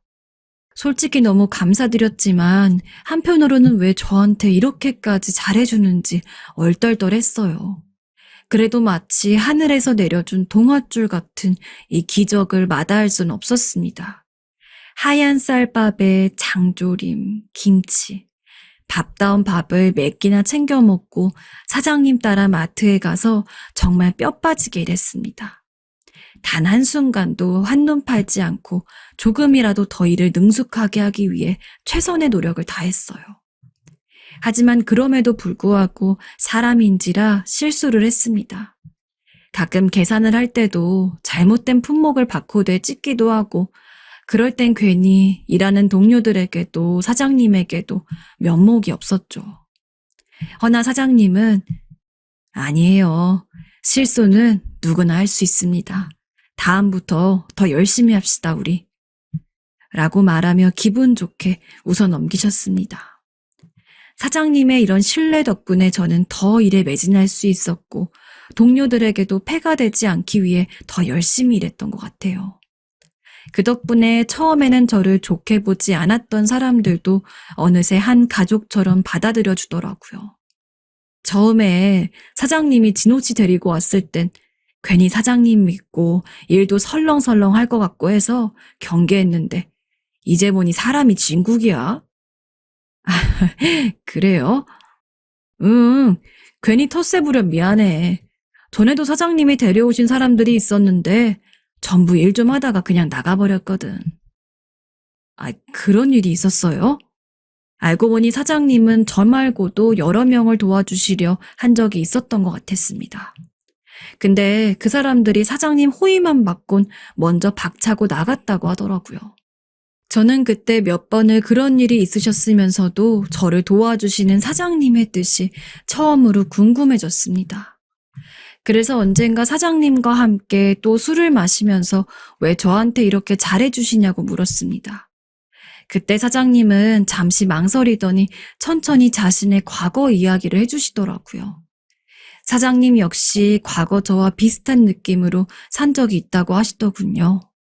되는 일은 하나도 없고 돈도 못 벌고 인생은 살기 싫고 그렇게 방황하다가 한 은인을 만났다고 합니다. 어떤 것도 바라지 않고 그저 도와주신 분이셨어요. 아마 그분이 없었다면 지금의 저는 없었을 거예요. 그분한테 감사한 게 많기 때문에 다짐했었습니다. 만약에 언젠가 나처럼 힘들어 보이는 사람을 만나면 꼭 그분처럼 도움의 손길을 내밀겠다고요. 그래서 단 한 사람이라도 나로 인해 누군가가 상처를 딛고 회복할 수 있다면 그것만으로 만족하겠다고요. 저는 사장님의 사연을 들으며 고개가 끄덕여졌습니다. 사장님 역시 이미 누군가의 도움을 받은 적이 있었기 때문에 그랬기에 이와 같은 선택을 할 수 있었던 거였죠. 이뿐만 아니라 사장님은 제가 옥탑방에서 지내는 내내 필요한 가전제품이나 생필품까지 전부 사다 주셨습니다. 마트에서 일하면서 월급도 꼬박꼬박 받는데 그런 것까지 받기에는 너무 염치가 없어서 제 돈으로 사겠다고 했으나 사장님은 이런 거 한 푼 두 푼 모아야 나중에 큰 돈이 되는 거라며 만류하셨죠. 지금 생각해보면 제 전반적인 인생이 참 재수없긴 했어도 사장님 같은 분을 만난 걸 생각하면 그래도 아주 나쁘지만은 않은 인생인 것 같습니다.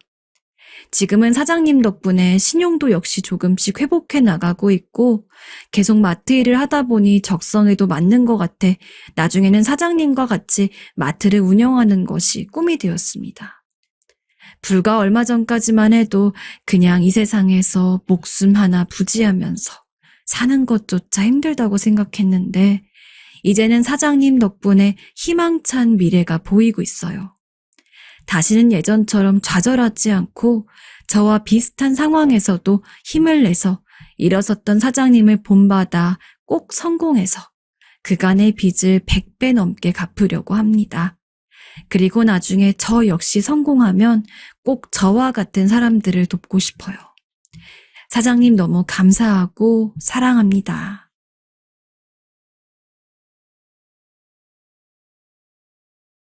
안녕하세요. 시장에서 생선 파는 아줌마입니다. 손님이 없을 때 자주 보는 채널인데 댓글로 많은 분들이 위로해 주시더라고요. 저도 위로 좀 받고 싶어 사연을 보냅니다. 일찍이 남편을 잃은 제가 할 수 있었던 것은 장사뿐이었습니다.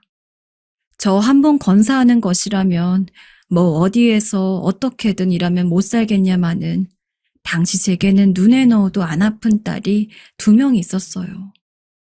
저는 대충 살아도 아이들만큼은 그렇게 하기 싫었습니다. 그렇기에 이거 아니면 죽는다는 다짐을 가지고 시장에서 장사를 시작하게 되었습니다. 매일같이 허리 한번 못 펴고 생선을 팔기 위해 목청을 높이고 아침 일찍 나가서 밤 늦은 시간까지 일을 멈추지 못하는 생활은 당연히 너무 힘들었습니다. 비록 좋은 형편은 아니었지만 그래도 가족 챙기기 위해서 일할 줄 아는 남편이 있던 시절이 그리웠고 애들 재워놓고 몰래 혼자 눈물을 훔친 적도 많습니다. 간경화로 세상을 뜬 남편이 원망스러워서 홀로 납골당에 가선 남편이 자리하고 있는 곳을 보며 한탄을 토로하기도 했죠. 아이고, 당신 왜 이렇게 일찍 가서는 나를 힘들게 하는 거야? 우리 수연이랑 수진이는 어떻게 하라고? 솔직한 말로 처음에는 열심히 하고자 하는 노력보다는 포기하고 싶은 순간이 더욱 많았습니다. 하지만 늦은 밤까지 저희를 기다리다가 잠든 딸들을 보며 견뎠습니다. 딸들이 저에게는 통증을 참게 해주는 약과 같았어요. 참 신기한 게 매일같이 늦은 시간까지 일하며 집에 가는 길은 너무 고되고 힘든데 집에 들어가서 딸들 얼굴을 보면 적어도 그 순간만큼은 모든 통증이 가시고 그래, 내일 하루만 더 힘내자 라는 마음을 가지게 되더라고요. 그리고 참 다행스럽게도 딸들은 어린 나이부터 조숙한 편이었습니다. 딸들도 이르게 아빠를 잃은 것일 테니 한 번 정도는 저한테 엄마, 나 아빠 보고 싶어 라는 말을 할 법도 한데 단 한 번도 아빠 이야기를 하지 않았으며 조금이라도 저에게 도움이 되고 싶다고 고사리 손으로 설거지를 하기도 했습니다. 참 고맙고도 미안했어요. 만일 딸들이 여느 가정과 같이 건강하고 돈 잘 버는 부모 밑에서 태어났다면 조금 더 어린애인 채로 오래 있을 수 있었을 텐데 너무 어린 나이부터 어른이 되어야 했던 것 같았거든요. 수연아, 수진아, 엄마가 많이 미안해. 엄마가 너희들 외롭게 해서 미안해. 지금 생각하면 부끄럽지만 하루는 그게 너무 힘들고 그래서 술을 마시고 술 냄새 폴폴 풍기며 집에 들어와서는 잠든 두 딸을 품에 안고 얼굴을 비비며 저렇게 혼자 중얼거리기도 했습니다. 그때 아이들은 제 손길에 깼는데도 일부러 아무 말도 안 하고 있었나 봐요. 다음날 술이 다 깨고 나서 다시 시장에서 장사를 하기 위해 채비를 하는 저에게 와선 엄마, 저희는 괜찮아요 라고 이야기해줬거든요. 초등학교도 제대로 안 들어간 어린 딸들한테 그런 말을 듣는 순간 저는 제가 딸들을 지키겠다고 하면서도 내심 딸들에게 마음 어느 한 구석을 의지하고 있었다는 것을 깨달았습니다. 더 이상 이렇게 나약하게 살 수 없다고 생각했고 그때부턴 더 굳건히 일했습니다. 시장에서 장사를 하는 것도 모자라서 같이 일하는 주변 상인들을 도우며 조금이라도 품삯을 받아 생활비에 보탰고 어떻게든 한 푼이라도 더 벌려 악착같이 일했습니다. 아이고, 나이도 안 많은 처자가 아주 독하네, 독해. 그런 저를 보면서 연로한 동료 상인들은 대단하면서도 안쓰럽다는 눈빛으로 저를 보고는 했지만 다 괜찮았어요.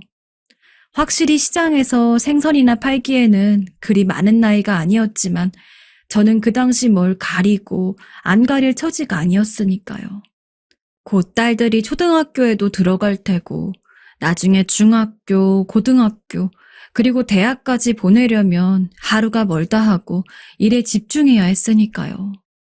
사람이 시간 가는 걸 모르고 일을 하다 보니 정말 순식간이더라고요.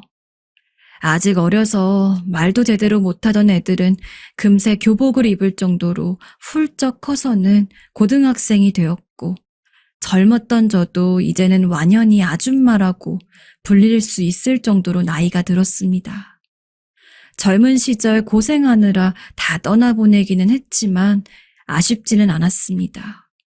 정말 아쉬운 게 있다면 제가 돈 버느라 바빠서 딸들과 변변찮은 여행 한번 못 갔다는 점뿐이었죠. 엄마로서 해준 것도 별로 없어서 사춘기 겪으며 원망스러웠을 법한데 그래도 싫은 소리 한 번 안 하고 알아서 자매끼리 잘 보듬으며 큰 것이 유일한 제 위안이었습니다. 당시 첫째는 성적이 무척 잘 나와서 늘 전교 상위권에 있었습니다. 담임 선생님이 전화를 와서 수연이는 공부를 엄청 잘해서 지금 이대로만 가면 서울대는 문제 될 것도 없어요. 라고 이야기를 할 정도였죠. 반대로 둘째는 공부와는 조금 거리가 있었습니다. 초등학교 때부터 또래 애들과 뛰어다니는 걸 엄청 좋아했어요. 그리고 입버릇처럼 운동선수가 될 거라고 했습니다. 마침 둘째가 다니는 초등학교에 배구부가 있어서 자연스럽게 배구를 접하게 되었는데요. 비록 배구를 가르쳐야 하는 게 금전적으로 부담이 안 되는 건 아니었어요. 그래도 딸이 좋아하니까 뒷바라지를 해야만 했습니다. 하지만 제가 벌어야 생활을 할 수 있었기 때문에 딸이 대회에 나가거나 운동을 할 때 다른 학부모처럼 한 번도 찾아가 보지 못했습니다. 항상 미안해하는 저를 보며 오히려 딸은 괜찮다며 저를 위로해 주었어요. 국가대표까지는 바라지도 않았습니다. 꼭 국가대표가 되지 않는다고 하더라도 그 외에 둘째가 원하는 길이 있다면 그게 무엇이든 그 방향으로 나아갔으면 좋겠다는 마음뿐이었어요. 하지만 둘째가 고등학교 2학년이 되었을 때 배구 시합에 나갔던 둘째는 큰 부상을 입게 되었습니다. 다행히 일상생활에 지장이 있는 것은 아니었지만 모든 몸의 부위를 무리하게 쓰는 운동을 하기에는 힘든 상황이었어요. 어린 게 저 걱정할까봐 티도 안 내고 앞에서는 엄마, 괜찮아. 꼭 배구 선수 안 해도 돼. 라며 이야기해놓고 밤에는 저 몰래 혼자 끙끙거리며 우는 게 얼마나 안쓰러웠는지 모르겠습니다. 마음 같아서는 당장이라도 깨워서 괜찮다고 안아주고 싶은 걸 자존심 강한 딸 마음에 스크래치라도 날까봐 일부러 저도 눈물 참고 모른 척하고는 그냥 아침에 아무렇지도 않게 학교 갈 준비를 할 때 괜히 한번 포옹하면서 엄마가 우리 딸 사랑하는 거 알지? 우리 딸이 뭘 하든 엄마가 응원해. 같은 판에 박힌 말밖에 할 수 없었습니다. 그래도 워낙 강한 아이라 그런지 얼마 지나지 않아서 웃음도 되찾고 다시 예전의 밝은 딸로 되돌아왔습니다. 그러면서 이왕 이렇게 된 거 운동은 취미로만 남기고 앞으로의 진로를 찾을 때까지는 저를 도와서 일을 하겠다고 했어요. 엄마로선 당연히 말렸습니다. 진로를 찾는 거야 시간이 더 걸려도 괜찮은 거지만 굳이 그 빈 시간에 고되고 힘든 일을 시키고 싶진 않았으니까요. 얘, 너 손 다친다 괜히. 그러지 말고 친구들이랑 놀거나 너 할 거 해. 엄마가 할 수 있어 이 정도는. 엄마, 제가 일 돕는 거 너무 미안해하지 않아도 괜찮아요. 저도 하고 싶어서 하는 거고 나중에 가면 엄마 도와드리기도 힘드니까 여유 있을 때 미리 도와드리는 셈 치는 거라고 생각해 주세요. 아휴, 너도 참. 말리긴 했지만 손을 거두르니 확실히 이전만큼 어렵지 않고 도움이 되는 것을 느끼긴 했습니다. 속 깊은 둘째가 내심 너무 고마웠죠. 그렇게 둘째가 저를 도와서 시장 일을 돕고 열심히 학교를 다니고 있을 때 첫째는 이미 졸업을 하고 대학에 입학을 했습니다. 우리나라에서 유명한 대학교라면 바로 세 손가락에 꼽히는 이름 있는 대학교 중 하나에 당당히 합격하여서 기쁜 마음에 입학금도 대주고 이후 등록금 걱정하지 말고 열심히 공부만 하라고 했죠. 첫째는 저에게 고맙다고 이야긴 했지만 어쩐지 성인이 된 이후로는 예전만큼 모녀 사이가 가깝지 않은 느낌이었습니다. 처음에는 첫째가 대학을 다니느라 바빠지고 대신 둘째랑 붙어있는 시간이 늘어나다 보니 상대적으로 그런 기분이 드는 줄 알았어요. 하지만 확실히 미묘한 거리감이 있었습니다. 딸, 오랜만에 엄마랑 장이나 보러 갈까? 죄송해요. 과제 때문에 너무 바빠서요. 평소 대화도 자주 했고 함께 장을 보거나 쇼핑을 한 적도 많았지만 대학에 가서는 단 한 번도 저와 둘이 시간을 보내지 않았어요. 그나마 둘째도 껴서 가족끼리 다 같이 어디를 가는 때나 억지로 따라오는 느낌이었습니다. 솔직히 서운했어요. 풍족한 집안에서 여유롭게 자라지 못하게 한 것은 미안하지만 그래도 제 나름대로 딸아이 챙기기 위해서 하루도 빠짐없이 일하며 노력했고 그 결과 혹여나 딸의 공부하는데 힘들고 부담될까봐 4년치 등록금까지 전부 모아둔 채 편하게 학교 다니라고 한 상황인데 왠지 그런 상황에 대한 고마움은 하나도 없어 보였으니까요. 그래도 엄마이기에 티내지 않았습니다. 서운함이 있다고는 해도 결국 그 서운함이 미안함을 넘어설 만큼 크지 않았기에 그냥 어른이 되니 새삼 엄마랑 붙어 다니고 그러는 게 괜시리 부끄럽고 겸연쩍은가 보다 싶어서 그냥 두었습니다. 첫째 대신 둘째는 날이 갈수록 저에게 살갑게 굴며 늘 엄마, 엄마 하고 따라다니는 딸이어서 둘째를 보며 마음의 빈자리를 채웠죠.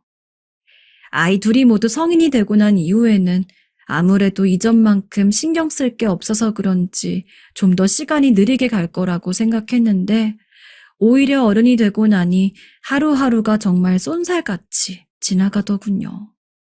예전보다는 일하는 걸 줄였는데도 불구하고 정신 차리고 나면 다음 날이고 첫째는 휴학 한 번 안 하고 쭉 4년간 학교를 다니면서 대학교를 졸업하였고 둘째는 성인이 되자마자 알바를 하면서 여전히 제 일을 돕다 첫째가 졸업을 할 때쯤 취직 자리를 구해서 일을 시작했습니다. 정말 남부러울 거 하나 없었습니다. 시장 동료들도 제 어려운 사정을 다 알고 있었는데 딸들 이야기만 하면 하여간 그렇게 힘들게 살았어도 딸들 보면 기운이 쑥쑥 나겠어? 라며 농담을 던질 정도로 두 딸은 남들 보기에도 잘 커주었습니다. 게다가 첫째가 졸업한 지 얼마 되지 않았을 때 서울에서 이름만 대면 다 알 법한 유명한 대기업에 당당히 입사를 하였는데 정말 그 기쁨은 이루 말할 수가 없을 정도였습니다. 간혹 유명한 연예인이 그 동네에서 나고 자라면 플랜카드를 거는 경우가 있었는데 예전에는 뭐 그런 거 가지고 저렇게 유난인가 싶었는데 막상 제가 그만큼 자랑할 만한 자식이 있다 보니 저라도 당장 있는 돈 없는 돈 다 끌어모아서 첫째 딸 이름 크게 박은 플랜카드를 동네방네 걸고 싶었죠. 수연아, 정말 고생했다. 이 엄마가 잘해준 것도 마땅히 없는데. 사는 곳과는 지역 자체가 달랐기에 딸은 취직을 위해서는 서울에 올라가야 했고 저는 그전까지 최대한 첫째 딸과 시간을 보내고 싶었지만 딸은 입사 전에 회사 공부도 해야 하고 바쁘다는 이야기를 하며 예정보다 일찍 서울에 올라갔습니다. 설마 취직을 하면서까지 저한테 이렇게 내외를 할 줄 몰랐지만 언니도 처음 취직하고 그러는 거라서 긴장해가지고 그런 걸 거야. 너무 신경 쓰지 마. 라며 둘째 위로를 받고 최대한 마음에 담아두지 않기 위해 노력했습니다. 하지만 정말 해도 너무하더군요. 아무래도 먼 타지에 홀로 첫째 하나 올려보낸 게 마음에 걸려 주에 한 번씩은 꼭 안부 전화를 걸고 몇 번은 수연아, 엄마가 너 보낸 게 걱정이 돼서 그러니까 귀찮더라도 안부 문자 정도라도 보내주렴 하고 당부까지 했지만 첫째는 제가 전화나 문자를 보내고 나서야 간신히 답장 한번 할 정도였습니다. 엄마, 저 알아서 잘 지내니까 전화 좀 안 하면 안 돼요?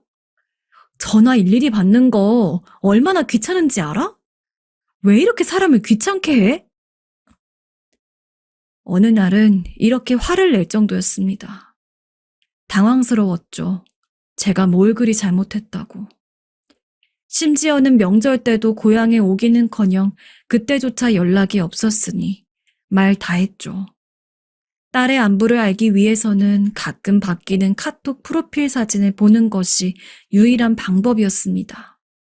야속하기 이를 데 없었으나 참는 것 말고는 할 것도 없었죠.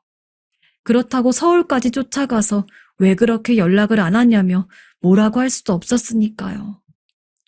하지만 이웃 딸이 결혼에 대해 이야기했을 때 느낀 서름을 생각하면 단순히 연락 몇 번 안 한 정도는 별것도 아닐 겁니다.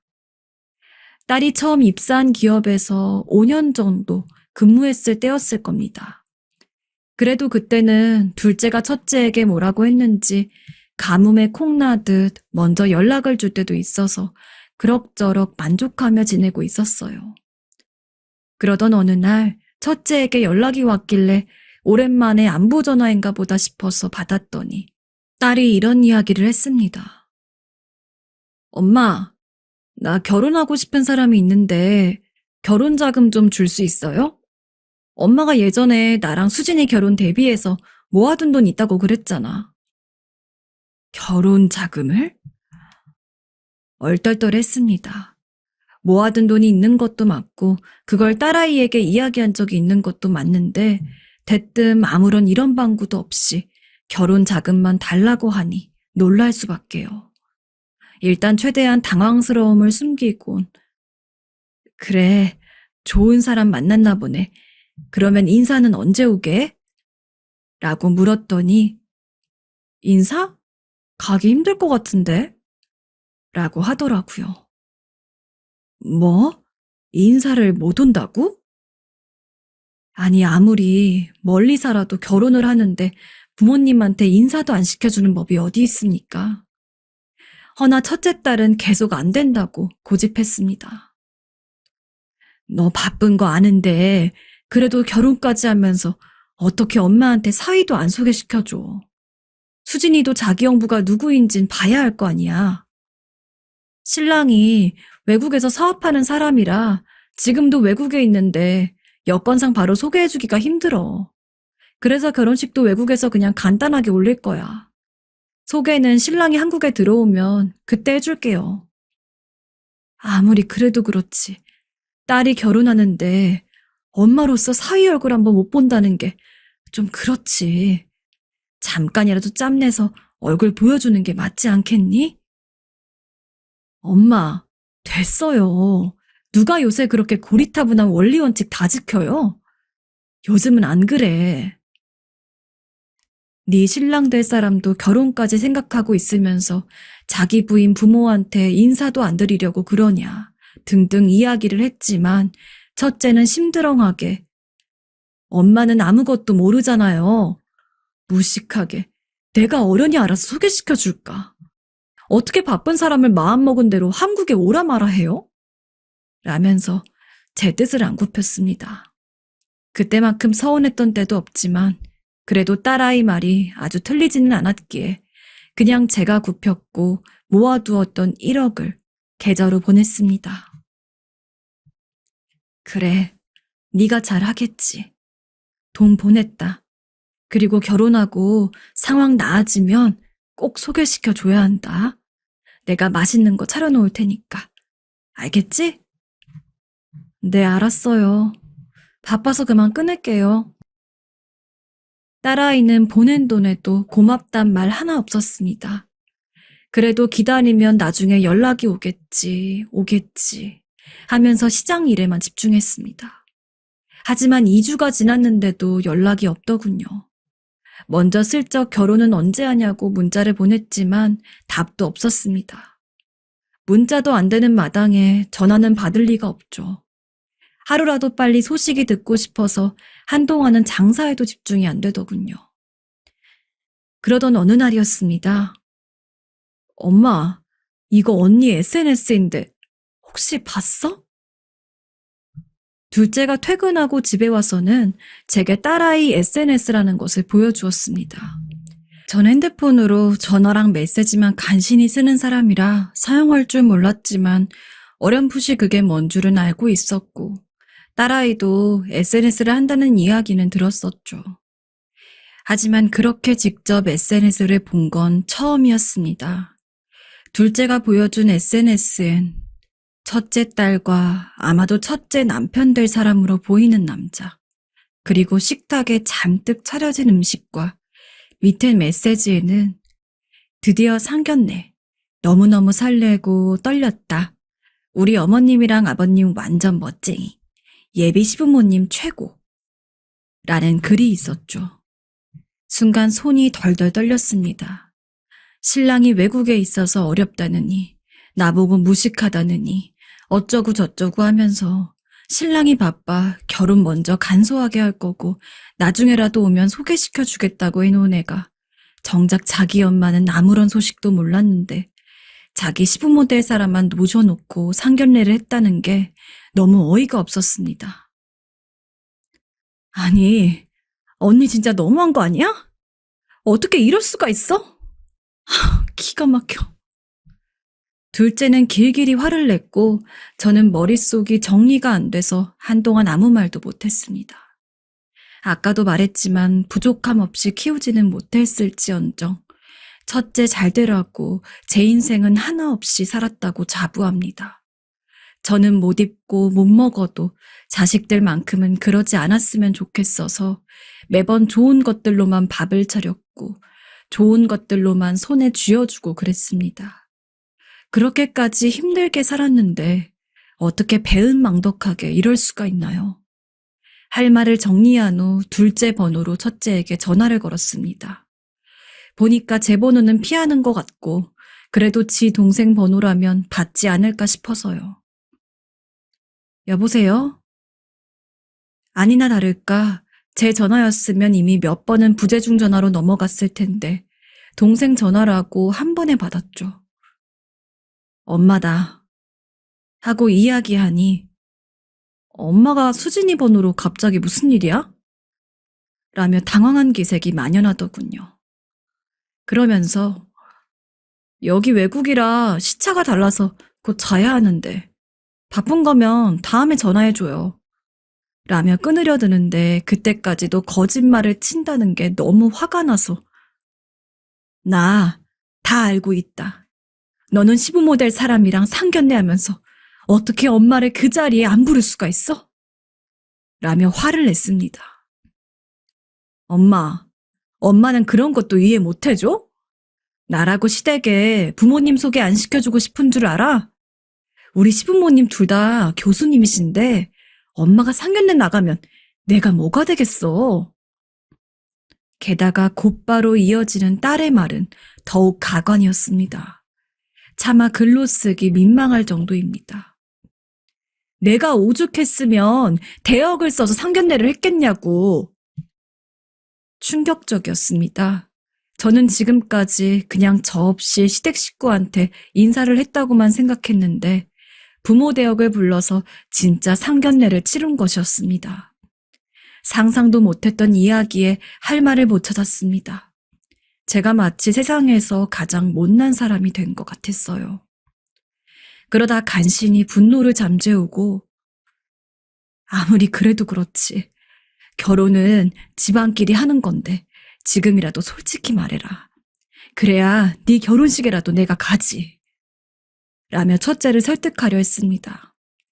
자존심이 상했지만 딸을 위해서 끓어오르는 화를 억누르면서 조심스럽게 말했습니다. 제가 아무리 생각해봐도 이런 식의 결혼은 오래 갈 수가 없었거든요. 하지만 딸은 아예 저는 안중에도 없었죠. 제 뱃속에 태어난 아이가 맞는지 의심스러울 정도였습니다. 엄마가 결혼식에 오면 엄마랑 같이 일하는 생선 비린내 나는 아줌마들까지 다 올 거 아니야. 나 솔직히 엄마 때문에 생선 냄새 맡기도 싫은 거 알아? 시장 따라가기도 싫었는데 엄마가 데려갈 때마다 어쩔 수 없이 갔어. 거기서 일하는 사람들도 얼굴 보고 싶지 않아. 난 정말 지긋지긋하다고. 이 말을 듣는데 머리가 하얘지고 그동안 딸들을 위해 힘들게 악착같이 살아왔던 지난 날들이 주마등처럼 스쳐 지나갔습니다. 저 그동안 힘들게 살아왔지만 그래도 그만큼 노력해서 나중 가선 제 이름으로 된 가게도 늘리고 돈 잔뜩 벌어서 괜찮은 건물까지 사둔 상황이었습니다. 저 죽으면 전부 두 딸한테 갈 것이었으니 애들 안 힘들게 살게 하고 싶었거든요. 그게 어미의 마음이었습니다. 근데 자식이지만, 아니 자식이기에 너무 큰 배신감이 느껴졌습니다. 어떻게 스스로 천륜을 끊을 생각을 했나? 어떻게 그럴 수가 있을까? 몇 날 며칠을 가게 문도 열지 않고 집에 들어누워만 있었습니다. 도저히 일할 의욕도 나지 않고 사실 살아갈 의욕도 안 생기더라고요. 엄마, 괜찮아? 둘째 딸이 저를 걱정하는 소리가 들려왔지만 그냥 누워 눈물만 하염없이 흘렸습니다. 그리고 몇 달 동안 둘째 딸의 보살핌을 받으며 많은 생각을 하게 됐어요. 저도 사람인지라 두 명의 딸을 서로 비교하게 되더군요. 엄마를 창피해하는 첫째 딸, 엄마를 존경한다는 둘째 딸. 저는 스스로 생각했습니다. 첫째 딸 대학도 보냈고 결혼자금 1억도 줬으니 제가 할 수 있는 엄마의 도리는 모두 했다는 결론을 내린 겁니다. 그래서 절대 첫째한테는 당시 결혼자금으로 준 1억을 마지막으로 단 한 푼도 남겨주지 않겠다는 마음을 가지고 그 즉시 둘째한테 나중에 면허 따면 운전하라고 외제차도 사주고 회사에 예쁜 옷 입고 가라며 명품 옷 잔뜩 손에 들려줬고 건물 명의도 미리 둘째 이름 앞으로 돌려두었습니다. 그리고 혹시 나중에 제가 갑작스레 죽었을 때 유산 관련해서 문제가 없도록 모든 재산은 둘째 앞에 남긴다는 유언장까지 쓰고 공증까지 받아놓았습니다. 첫째는 그 사실을 어떻게 알았는지 둘째한테 와서는 네가 무슨 돈이 있어서 그렇게 비싸게 차려입고 다니느냐고 꼬치꼬치 캐물었나 보더라고요. 그리고 둘째는 그런 첫째가 얄밉다며 이거 엄마가 그동안 힘들게 번 돈으로 사준 거야. 엄마가 언니한테는 죽어도 한 푼 못 준다고 했고 나한테도 언니는 이제 언니도 아니니까 양심 있으면 나랑 엄마 찾아오지 마. 라고 전부 이야기했고요. 그러자 첫째는 어른 되고 제대로 한번 찾지도 않았던 저한테 와서 세상 억울한 말투로 따져들더군요. 엄마, 나는 엄마 딸 아니야? 왜 수진이한테만 다 해주는 건데? 내가 장녀 아니야? 진짜 내가 엄마 기쁘게 해주려고 얼마나 힘들게 공부했는지 알아? 그런데 이건 아니잖아. 라고는 말을 눈 깜빡도 안 하고 잘 짓거리더군요. 저는 참을 수 없어서 서랍 깊숙이 넣어둔 통장과 서류를 보여주었습니다. 그 통장에는 10억 현금과 둘째 이름 앞으로 된 건물 문서를 보여주었더니 눈이 동그랗게 변하면서 놀라더군요. 나는 엄마를 창피하게 생각하는 딸은 더 이상 필요 없다. 네 잘난 남편과 그리고 상견례 때 나 대신 나간 네 엄마 아빠와 잘 살고 다시는 찾아오지 말아라. 라고 말하며 집 밖으로 쫓아내고 번호를 전부 차단했습니다. 진짜 마음 같아서는 딸아이 시댁이라는 곳에 애가 어떤 애인지 다 밝히고 싶었지만 참았어요. 이래서 자식 새끼 오냐오냐 키우면 안 된다고 하는 건가 봅니다. 그나마 둘째 덕분에 위로가 되기는 하지만 그래도 힘들게 살아왔던 지난 세월이 새삼 억울했네요. 그런데 며칠 전에 기막힌 일이 생겼어요. 딸이 사위를 데리고 찾아왔거든요. 처음으로 사위의 얼굴을 보여준 거죠. 생긴 거는 착하게 잘생겼더군요. 사위라는 사람도 이 상황을 납득하기 힘든지 어물쩡 서 있고 첫째 딸은 엄마 잘못했다고 싹싹 빌더군요. 저는 소금까지 뿌려가며 내쫓았습니다. 너는 이제 내 딸이 아니라고. 더 이상 연을 잇지 말자고요.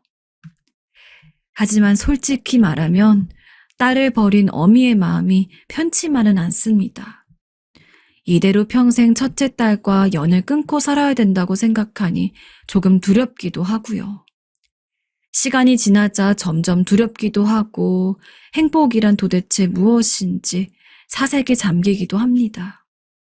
제가 자식 교육을 잘못 시킨 죄이겠지요. 다 저의 잘못이거니 생각하면 마음이 편해 그러려고 합니다. 요즘은 이제까지 왜 그리 악착같이 살아왔는지, 왜 자식만 보고 살았는지 후회만 됩니다. 왜 제게 이런 일이 생긴 건지 하늘이 원망스럽기도 하고요. 마지막으로 두서도 없는 긴 글 읽어주셔서 감사하고 여러분들의 가정은 부디 편안하길 바랍니다. 모두 건강하세요.